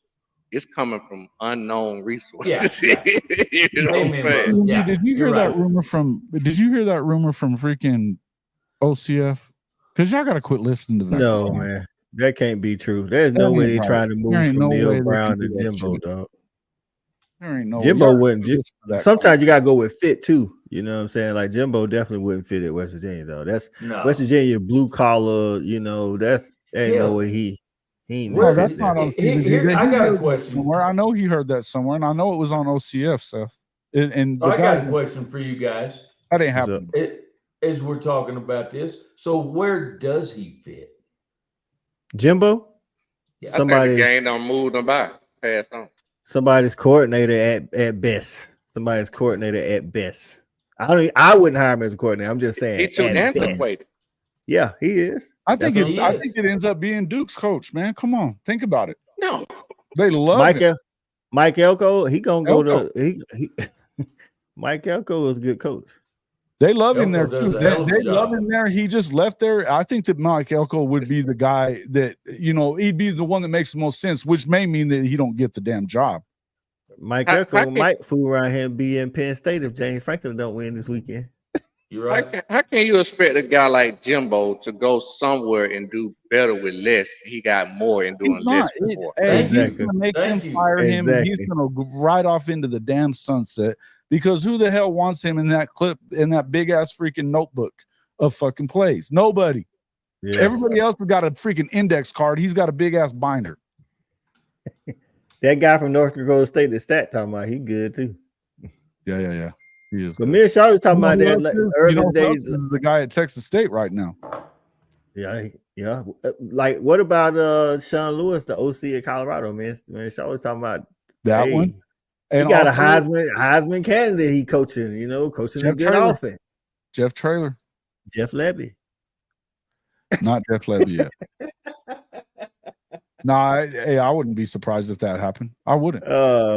He's gonna Listen, end up man. winning Hey, this. we talked about it before, man. When you start winning, regardless of you start winning, and that OC or that DC is putting up them kind of points, or shutting people Not a down. buyout, Emilio. They're paying. That's a fully guaranteed. They got to pay him all of it. Yeah, he's fully guaranteed. Yeah. But like you said, from unnamed sources, so they'll get that money. They got that money today. Yeah. It's just about when they want to pull the trigger. I think that's another thing we talked about today. Like Hanker, somebody said earlier, you better start looking for the skeletons to fly out the closet in College Station pretty soon. So Jason, Coach, me and Shawty was talking about this today. Like we use James Franklin as a example, but it could apply to Fisher too. Do you put a coach like that's given the resources, you've given him resources, you've given him time, he still hasn't gotten it done? Do you put him on the hot seat first, or do you just let him go? Last year wasn't the hot seat. Shit. Go ahead, Coach. Hey, Coach said deuces. So we was talking about if Penn State doesn't beat Ohio State this weekend, and then they go on to not beat Michigan, like James Franklin been there like 8, 9, 10 years, something like that. You know what I'm saying? So it's like they just paid him too. I don't understand that shit. I guess he made them think that he was going to get the USC job when Lincoln got it. Yeah, he's never beat anybody he's supposed to beat. Not no big game. Coach I, that's where you and I screwed up, dude. We screwed up. You know that? We should have went and got one of these jobs and made a lot of damn money so they could just fire our Just ass fire us, and hadn't yeah. done anything ever again. And then we still be right here with the millions talking about how. That's right. Tiger We'd be Woods' talking. freaking yacht. We'd be talking even more shit if we had all those millions. Big facts. Big facts. That's kind of like the guy coach from Florida. What's the name? The one on ESPN now who won't recruit Dan Mullen. Dan Mullen. Yep. Hey man, there's a lot of coaches out here still like this, man. Retread old Dan Mullen. Hey, there's a lot of coaches out here to get that. Listen, you want them gone? Just all right. That's what Will Muschamp told South Carolina. Okay, give me the dough, bro. I think But coach, I think that's a give me the dough, bro. I think that's a real consideration though with James Franklin. Like you're on year 8, 9, or 10 or whatever it may be. You haven't been any of the 3 main schools that you have supposed to be. Like at what point do you realize we have tapped out? You gotta win. It's just like Oklahoma State, man. Shit. 3 and 15 against Oklahoma and 1 conference title in the whole time that Gundy's been there. This is his 20th year. Shit. Does Franklin even have a conference title? I don't know, dog. I don't know. He doesn't. I didn't even think about that, coach. He doesn't. Or does he? I think he may have one. No, Penn State ain't got no Big Ten title, do they? John, let's find out. That's even worse then. His seat should definitely be out there. And they just barely re-upped him, man. I'm telling you. Okay, guys, let's just go ahead and put Urban Meyer in one of these jobs. Oh, hey, he good. Hey, he good for 2 seasons. Oh, they won in 2016. Was that James Franklin or was that it was Ain't no way I'm trusting my kid with Urban Meyer. No. So they won in 2016. Especially if you have a daughter. I know, right? Yep, 2016. Yep. Yeah. So he got 1 in 8 years. But that was with an 11-3 record. Yeah. Oh, wow. Lost in the Rose Bowl. They still lost 2 that year. Yeah.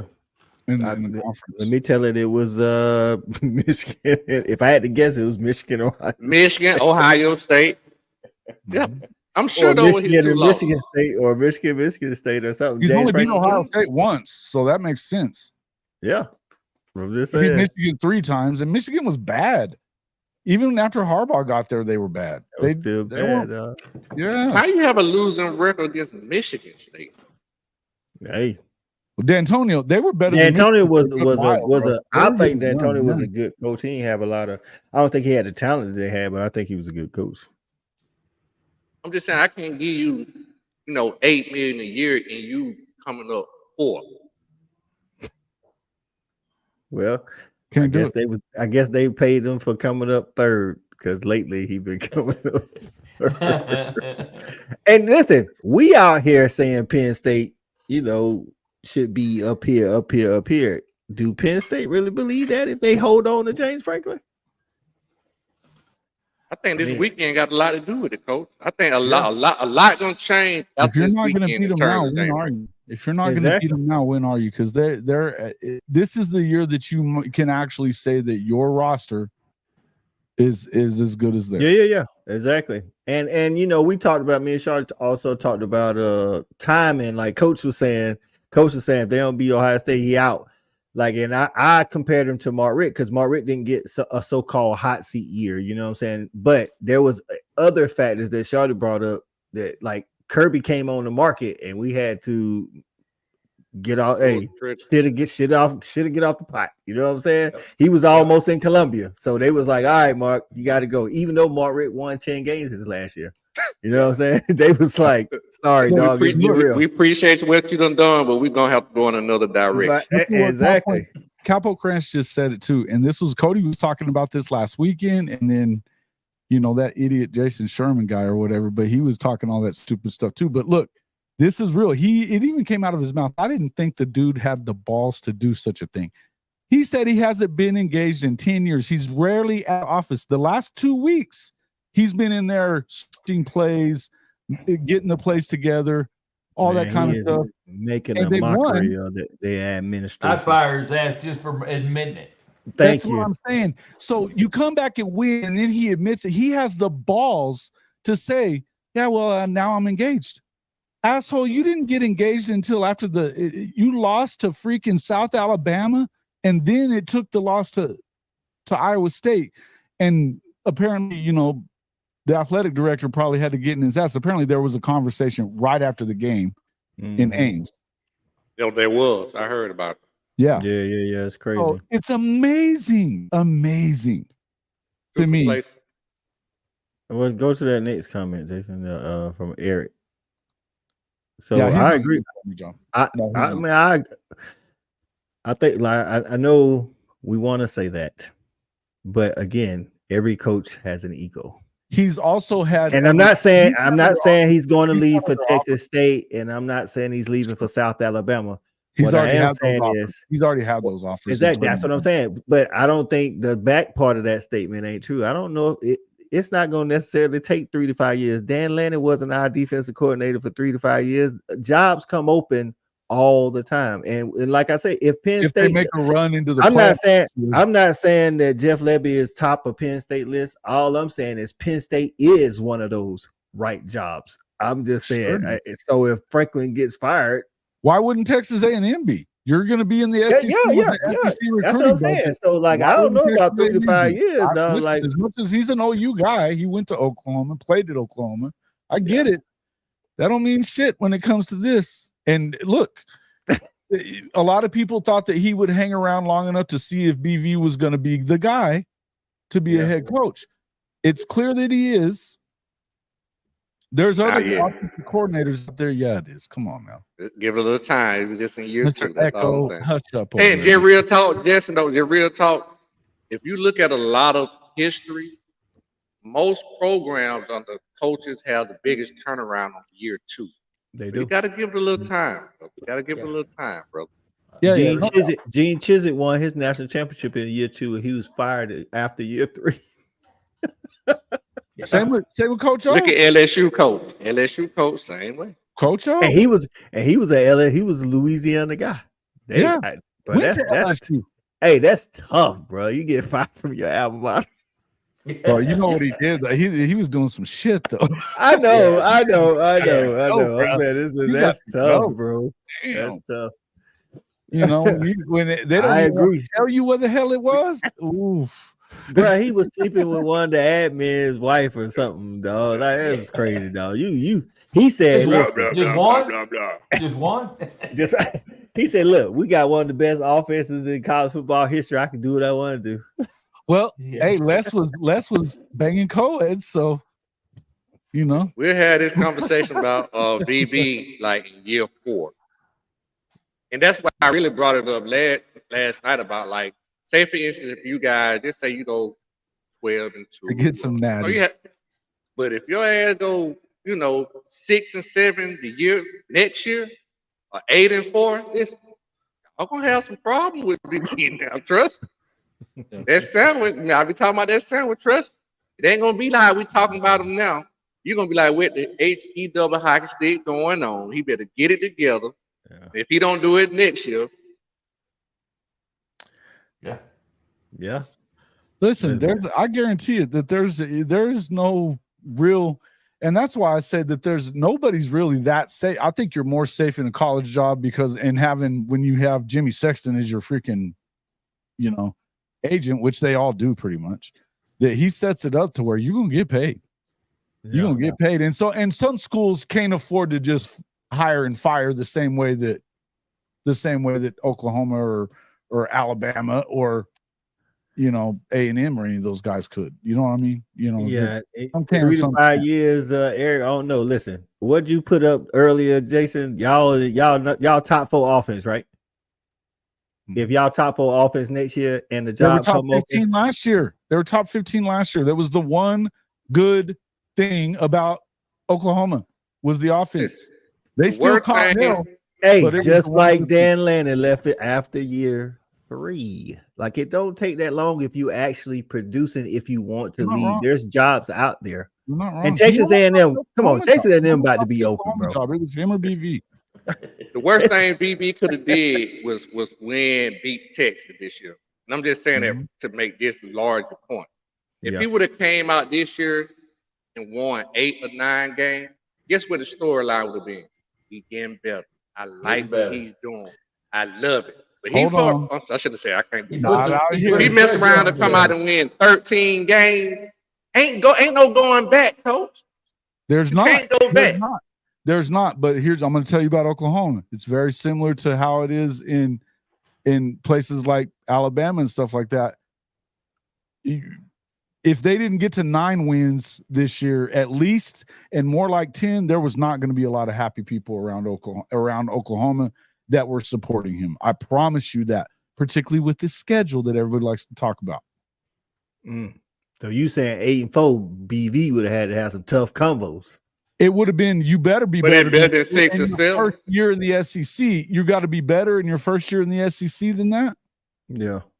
Well, this year would have been the 8-4 year, right? Because last I year don't was think 6 that- and 7. but I'm I'm saying, just talking about no. you got to But if you build. don't improve on 8-4 in your first year in the SEC, which think about it, guys, it could be a hard thing to do. You're going to have a first year quarterback. Now he's played some, and they're going to have a good defense, and they're going to be going up against a bunch of first year quarterbacks too.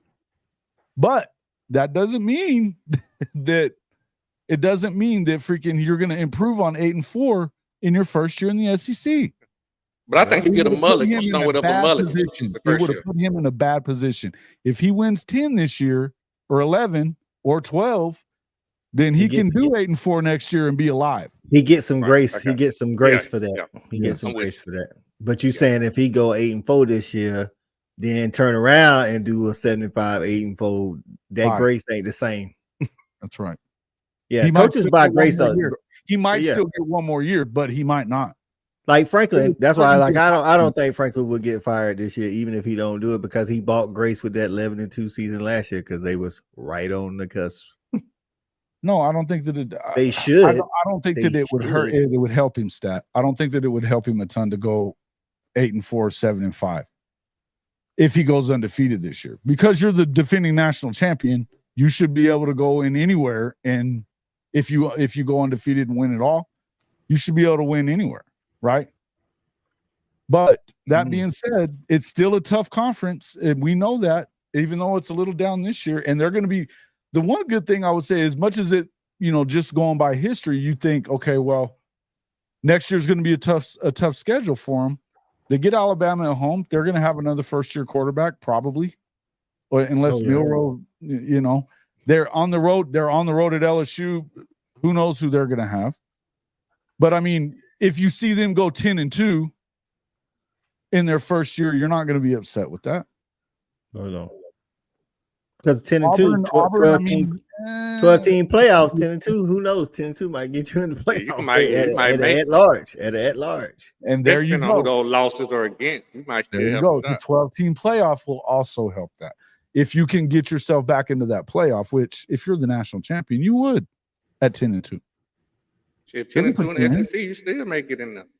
That's what I'm saying. Next year with So 12 you gotta teams, understand that basically a 12-team playoff allows 3 to 4, possibly 5 slots, depending on how things work out for each conference. Mm-hmm. Yeah. Who's The only coach I've seen go undefeated his third season is Barry's first round. Third season. I don't think there's no expectation as far as going undefeated y'all first year in the SEC. Hell, it ain't that don't be no expectation for none of the teams in the SEC. Yeah, I think it's gonna be hard for anybody to go undefeated. Exactly. hell anywhere? Yeah, I mean the fact that you guys were able to do it last year was, but look, it signaled where the SEC was a little bit coming into this year. A lot of people may not have seen that because you did see Tennessee make a step forward and beat Alabama. But then you also saw LSU do it too. Yeah. But I don't know. Stat guys thing goes to somebody asked it earlier. What if everybody goes undefeated? All the Power 5 champions. Who's gonna be left? Scott, why are you coming in here running that? If they go undefeated, they will go to the playoff. If all Who is they? If all 5 Power 5 champions are undefeated, that's what That's what he kind of talking about. That's not what he's saying. He's just talking shit. No, he's just because I saw a show today and because we talked about this last night, but I saw a show today. I understand. And they basically came out that the ACC would probably be the conference that would be left out. It would have to be Florida State for them to have a chance. 2 wins over Texas, which they favor Texas a lot. But that would be, as far as if you talk about strength of schedule, that would be like again. Let's say all depends on who it is. Well, this is what I say. So, like, I feel like the only team it can be in the SEC is Georgia. So Georgia's in. If it's in the Big Ten, it's got to be one of the big three. I think they're in. I don't think it matters who it is. I think Penn State, Michigan, or Ohio State, undefeated champion, they're in for sure. We all agree that Washington is playing the hardest. I don't know how realistic it is that you're going to have a bunch of undefeated teams. No, we just speaking on that scenario. If somebody asked it earlier, and you said we'll come back to it. They were saying, what if everybody's the same? Okay, yeah, no, and that's what I would say that. Okay, well, what do you think then? You think it would be the same? It would be Oklahoma. I think if Florida State is the ACC champion, undefeated, all 5 Power Fives undefeated. Yeah. But that's what I'm saying. We listen. Me and Shawty was talking today, and I was like, because then this is where I changed my opinion to agree with you about going undefeated in the first place. Because I told you 1 loss. Big 12 champion OU might still get in. You was like, nah. And that's like after talking to Shawty, I'm like, if everybody's undefeated and it's Washington, OU, Georgia, Florida State, and one of the Big 10 teams, there could be a realistic possibility that OU doesn't get in. Not saying it's fair. I'm just saying it's a realistic because, like I said, I think Georgia is in. Georgia would be in. The Big 10 champion would be in. Washington, of the 3 that's left, Washington, OU, and Florida State, Washington by far has the harder schedule and the best ranked wins or whatever. No doubt about that. So now it comes down to that 4th spot. Who gets it, OU or Florida State? I think if it's OU and North Carolina, you probably could win that one. But OU take that. Yeah, but OU Florida State is a different thing, different story because we all know that Clemson ain't the same. But the national media is still counting Clemson as a great win for them, counting LSU as a great win for them. They play Duke this weekend, who's a 1 loss, another and win. The UNC win in the championship. And then they would have the UNC. So, and to y'all detriment, y'all would only have 2 wins against the same team. You know what I'm saying? That's why we were saying that Florida State probably gets a nod over y'all. Y'all get the nod over North Carolina. Yep. You'd get, yeah. I could see that. You would get it over North Carolina. Yeah. But probably not. And not even looking at the whole grand scheme of who all they will have beaten. I was telling you that just because of the fact of who Florida State thinks they are and who they are to ESPN. You did say you said that. You said it. So Jason, just as a fan base, just real talk. I don't know no other way to talk, really. But bro, what's that's gonna do to the fan base if you go undefeated and you don't make the playoffs? That'd be just galvanize them. They'll just piss them off and they'll be behind them even more. Oklahoma against the world. That's what it already is. Oklahoma against the world. Listen, it will piss us all off, but it's always going to be Oklahoma against the world.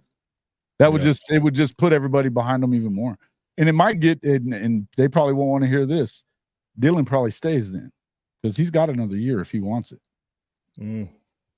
He should. It's a quarterback heavy class. This is a really heavy quarterback draft class. Yeah. I know, but and I'm not necessarily going to the draft, but it's a foregone conclusion that Jackson Arnold is your quarterback next year.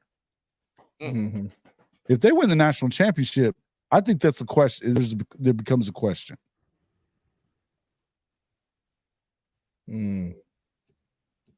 Or if they go undefeated and don't get in. Yeah.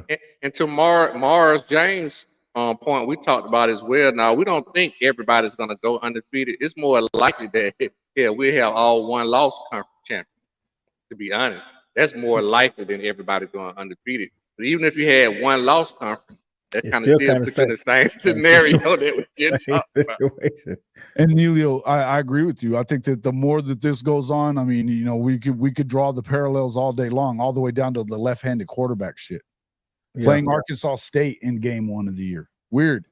But it's the same thing as all throughout that whole year. A lot of things had to happen in order for them to get in that championship game. Help from somebody. Yeah. Help A from other lot of teams. stuff had to happen. Exactly.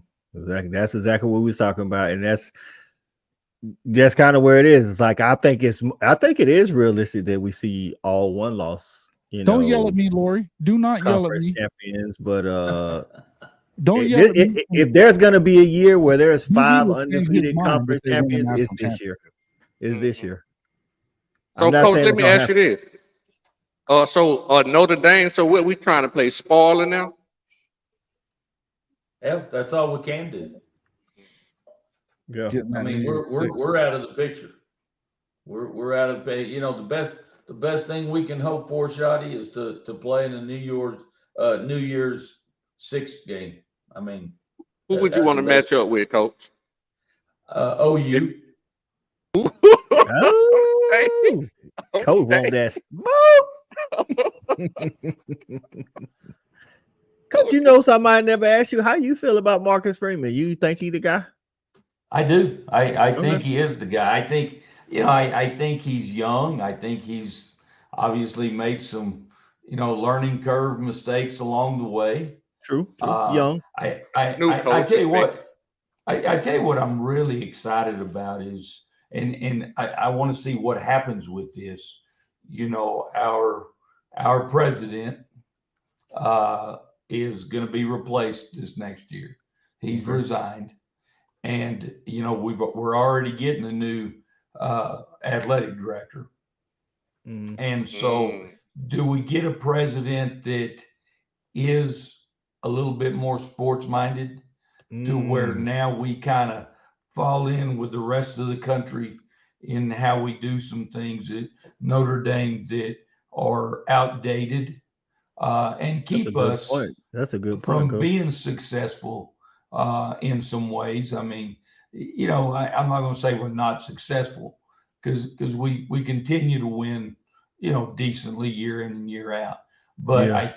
I think having Marcus, and going back to the initial question, I think having Marcus there in place, I think he's going to do the right things. But you know, that's just like, I think he was forced to hire the OC that he has this year that's kind of kicked our ass. Yeah. I think if we hired the guy that, I mean, we did it for What you mean he was forced? Who would force his hand? Like the AD, or who would force his hand? I think so. I think our athletic director kind of forced a hand on that call. You know, because we sold out. I mean, for $1 million more, we could have had the guy we wanted, and didn't do that. And I think if we had the guy we wanted, I honestly believe we're sitting here probably talking about them being undefeated if we'd have gotten the right OC. Yeah, and we always say it starts from the top down. You know what I'm saying? It does. It does. I agree with. Coaching I agree with that administration statement. got to be in lockstep. Yeah. What's that, Shawty? I was saying coaching and administration has to be in lockstep. If they're not going to have success. I agree. You're not going to get the resources and things like that. Yeah. Well, you know, you go back to Lou Holtz. You know, Lou Holtz was a little banning rooster, and he basically told them, hell, this is what we're going to do. If you want to win, this is what we're going to do. And they backed up and did things the way Lou wanted them done, and obviously were successful. And I think, and I think that's where Marcus right now, he just hadn't been in it long enough to say, by God, guys, this is what we got to do. But I think the new guy, the new AD coming in, you know, he was the head of the ABC. And so I think he understands how important it is for Notre Dame to be successful in the athletics. And I think that's part of the reason our president is kind of moving on. I think there's been a little push there to say, guys, we got to get it going athletically. Big facts. Hey, man. And that's very important, man. A lot of things, a lot of time that a lot of people, as fans, don't realize behind the scenes when we're talking about head coach, ADs, and presidents being on the same page. A lot of that also has to do with the culture, even just all the way down to the police department. People going to class, dealing with teachers. You Yep. need a lot of these people on your side to make this thing work. Because we out here doing a lot of things that a lot of people don't know about and hear about. And you need to be able to keep a lot of these things in-house and taken care of. Yep. Exactly. Exactly. That's one thing. Kirby got the AD. Josh, he all for whatever Kirby want, and even our president is cool with it. Now I can't say the Athens PD is always on the dog side. Well, but you know, and both of y'all kind of alluded to this, but you know what, guys, a good college football coach, he has more stroke than the president. Yep. Ain't nobody more powerful than him, but the governor, coach. Amen, a good head brother. coach, he sit right next to the governor. Yep. Absolutely. And he all influences that governor all the way around. Yep. That's why the right guy, when he comes to your school, he demands all of this stuff and he won't take nothing less. You know what I'm saying? And that's kind of how Kirby was when he came to Georgia. It's like, I need XYZ, and if that ain't it, I ain't coming. You know how many times I've seen the governor fly in on a helicopter with my head coach more time than I don't see him on TV. Telling you, man, it's crazy. Eric said earlier, I think it was Eric. He said that if y'all didn't make the playoffs, that the playoff committee would put y'all against USC. I think they would. I think the bowl committee definitely. I think they definitely put y'all. They like stuff like that. Unless USC turned it down, though, you got to agree to it. Yeah, but he would turn it down. You think so? They ain't going to no Rose Bowl. They might as well select that Fiesta Bowl slot. Just like I would hope they make a way for Oregon State and Clemson to play. I don't know what bowl, but I like that too. I love to see that, though. I don't see. Here's the thing: I don't see them making it into a New Year's Six, though. If they, I don't see that for USC. I don't see that. That's true. They're not going to finish in the top 3 in that league. No way. But what if they second losses in the conference? It ain't. But that's they ain't gonna make it. And I agree, they ain't gonna make it. Yeah, I think they got a minimum of 2. A minimum, listen, man. Listen, as the season plays out, man. Like, you know, 2 things I heard at the beginning of the season that I didn't agree with that I'm kind of leaning towards now. Jason said USC was gonna be 8-4, and Stat Guy said Clemson was gonna be 7-5 or worse. And listen, both of them are looking likely. Yep. If Clemson don't Clemson for sure. Listen, if Clemson don't beat Miami this weekend, they got to follow that up by going to North Carolina State, where it's always a trouble for them. They still got Notre Dame. They still got North Carolina. And not for nothing, it ain't like South Carolina gonna be no easy win for them, even if they beat them. I mean, it's in Columbia. And then with Jason's point, I see a definitely 2 loss. They already got 1 loss at the Trojans. They got it. I definitely see them losing to Oregon and Washington. I definitely see them losing. I think they're going to get beat tomorrow. I think they might win tomorrow, but I think they get beat tomorrow because they need to win. I think they need to win. They need but to, I also because will tell you that so then you, aside from tomorrow, you also have Oregon going to kill them. You have Washington. Even though it's in the Coliseum, is going to beat them. And then you got to play UCLA, who has one of the best defenses in the country and a pretty good offense too. So that's what I'm saying. So it's looking more likely. Like I say, I don't know. It's definitely like at the beginning of the season. I'm like, both of them sound. I would like that too. I had to take my hat out. I had to take my hat out to you, Jason, because I was with Coach. I was like, man, Jason on ski trip. But no, it's you right on that. Hey guys, I'm gonna get out of here, but I want to ask Coach this before I leave because we chopped it up about this last night. Can I ask Coach this, Jason, before I get out of here? Please. So, Coach, I want to know from you. Damn the rankings, the playoffs, and all that. I want to know what top 2 matchup you want to see in the college playoff? What 14? Your top 4 teams in the matchups you want to see.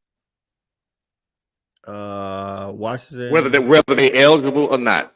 I guess I Okay. got 2 coaches. I ain't know which one. Yeah. Oh, you're good, I you're got. good, I you're good. go first. I go first. I think I said Georgia, Michigan, Florida. I said Florida State.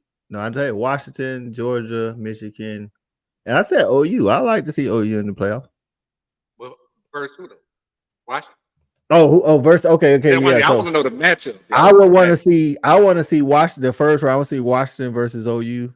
And I know we played Michigan again, but I would like to get whoever out of that matchup for all the marbles. I don't want to play Michigan for all the marbles for one, because I know we can beat them, but I want it to be for all the marbles. You know what I'm saying? Because I think that's a little bit more pressure. So I want to see this OU Washington matchup. Definitely, yeah. Coach, what you think? I'd like to see. I'd like to see Georgia.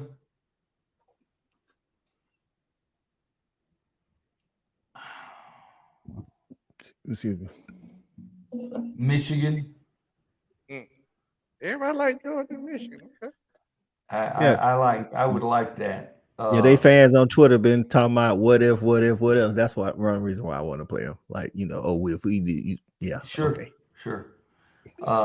And I hope if you do play them, beat the shit out of them. What you said. Golly, I guess the second one I would like to see Washington and Florida State. Ooh, that'd be a nice one. Think about that. That'd be a nice one. I like Washington. Yeah. Yeah, that offense is crazy, bro. Yeah, Penix is. That's what I want to see. Penix at his prime, healthy. Because I thought they could have did it last year had he not had some bumps and bruises. But I agree.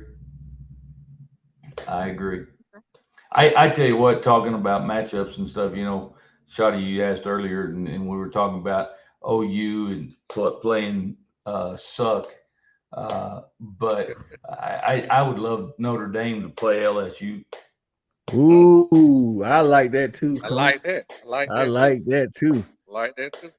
Mm-hmm. That would be fun. That looks very good. Hey, listen, not for nothing. Fun one would be Oklahoma and Notre Dame too. Oh yeah, I'd like that one too. Oh, so would I. So would I. You may not when it was over. You the edge on that one. Sorry, but you said throwing out records and everything, right?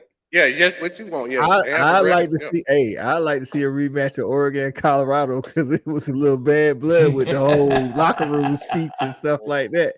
You remember Oregon and Colorado when Dan Lanning said they play for clicks, we playing for wins? Like, yeah, a lot of shit. Yeah, hey, and not for nothing, Travis Hunter was hurt that game, so I would like to see a healthy. I think Oregon still wins. But I don't think that's the same, man. I don't know. That's what I'm saying. That's why I want to see it.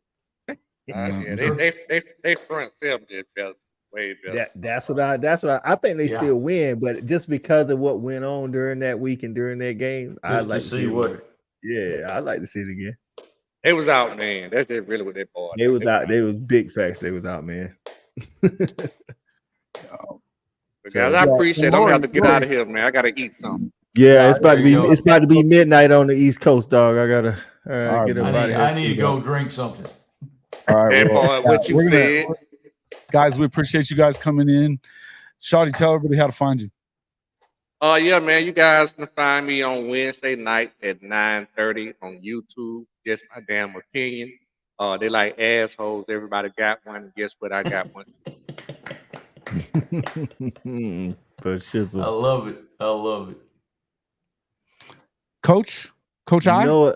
You know, man, on the Fan Addict Sports, man, over on YouTube, Twitter, IG, Facebook. But hey, man, We out here like a real network, bro. We got all kind of shows, man. We got the Saturday Night Snap Count at 10:30 on Saturdays. We just added our ranking show, which Jason is the guest host every week. We take call-ins on Wednesdays at 9 p.m. You know what I'm saying? Respect the Hedges on Tuesday at 8 p.m. So, and if you're a basketball fan, I do have a basketball show at 8 p.m. on Wednesdays. I was just about to talk to you about that. I could get in. Oh, you? Touch with that one. Well, okay, say less then. Hey man, I've been looking for more basketball fan. Me and my boy KB, we be hey man, we chop it up. That's what me and him used to coach together too. So yeah. So hey man, we got some shows for y'all, man. Y'all come over to the Fan Addict. That's right. And less was said, baby. Yeah. Hey, appreciate you guys coming in as always. Love you guys a lot. And hey, we'll see you guys Saturday on the Snap Count. That's right. See you then. Much respect for you guys. Y'all gotta be safe, man. Don't party too hard. Nah. Absolutely. All right, Shawty. Have a good one, brother. Later, Shawty. Yes, sir. Shawty and Coach. Two good guys, boy. Awesome guys, man. Love these guys. All right. You know, and I say, Jason, you continue to bring great people on here. It's just we've built quite a little community, haven't we? Yeah, it's, you know, you bring people on here with some great knowledge, and I love listening from them and even learning from them. Yeah. So yeah, I agree. And listen, I feel the same way. You know, it's because here's the thing, you know, it's because as we talked about at the start of the show, that you have a lot of little biases and stuff, like Lori about her Jackson Arnold bias going on right now. Shit. But we all have our own little biases, and I mean, I think that had a lot to do with what we were doing the other night. And it's fine.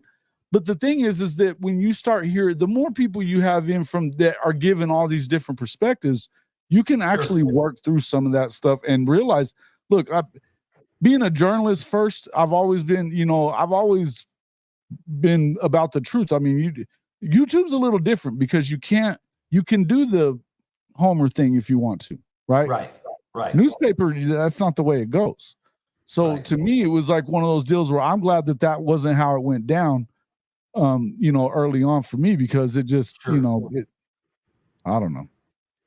Anyway, it makes sense. I just feel like it's become a hell of a community, man. I just feel it really has. We've been able to really, we've got some amazing guys. I mean, JJ and Coach I and all. I mean, when Kuz comes on, Laura Fitzgerald, and you know, I mean, if I'm gonna end up missing out on guys that we have, because we got good ones all the freaking time.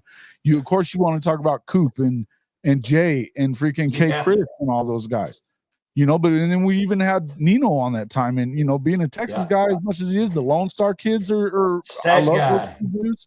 Stat guy, he's a pain in the ass, but but he brings some great perspectives, man. He does, man. He does, and we really talk about doggy treats. Hey, thank you. Yeah, appreciate that. I showed that a little doggy treat video as I started the show. I was waiting on all y'all to get in here.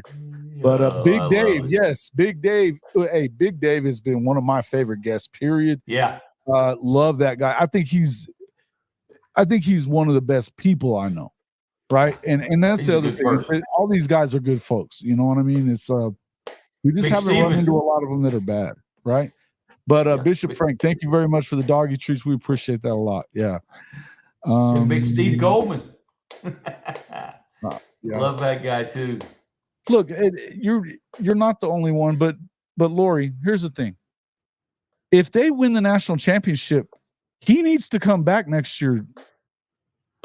DG does. He does. How do you win a national championship and then kick his ass out the door? Are you crazy? That's crazy stuff. And Jason treats too. Thank you. Thank you, bitch. I appreciate that. Hey, Mike, we appreciate you, man. Love you guys too. We're gonna get out of here as well. I just wanted to tell everybody thank you. Lori, I was just gonna bust your chops a little bit, but I'm telling you, if they are to win the national championship and you want to run off the incumbent quarterback, that would be like what they did at Texas with Chris Sims and Major Applewhite. And how did that work out? Yeah. It wasn't good. You know? He would not leave. That's silly talk. You realize he was the first guy over there hugging on DG after the game winning touchdown the other day? There is no hate between these guys. And you know what? Here's the other thing. His time's coming. There's no big clock on this thing where he has to start right now. If Jackson is going to be as good as everybody thinks he is, a year difference isn't going to make a difference to him. It is going to make a difference. I don't know. You know what kind of difference it's going to make? He's going to be better. That's right. From it. Yeah. Thanks again. Hey, another one. Jason Treats. Thank you, Bishop Frank. Golly. Appreciate you. How about some beer treats for Coach? But again, I don't agree with this, Lori. I think he would sit out 2 years because I think that in the end, that's another year in the system. And look, who's to say that? Here's the deal: you need them both. I think you need them both right now. Yeah, because always. Look, we College saw football. Dylan didn't make it through the whole season last year. He didn't. He's in the year before that. He had made it all through the whole year at UCF either. You never know. So anyway, there's a lot of things that could happen. And look, to run him out of there just because you think that he might run, I don't think that he's shown us that side to him yet, right? I don't think he has. Guys, we appreciate everybody coming in. If you hadn't already hit the like, please do. Lori, even though you've disagreed with me this whole time, I hope you hit the like when you came in. We'd appreciate it. We appreciate everybody coming in. Love you guys a lot, man. It's awesome. It's always great to come in here and just kind of have an impromptu show. Hope you guys enjoyed it all. We will see you for sure on the snap count, if not sooner. We'll see you definitely on the next one, though. Later, guys. Have a good one. Shout out to Buc-ee's. Buc-ee's. Shout out to Buc-ee's.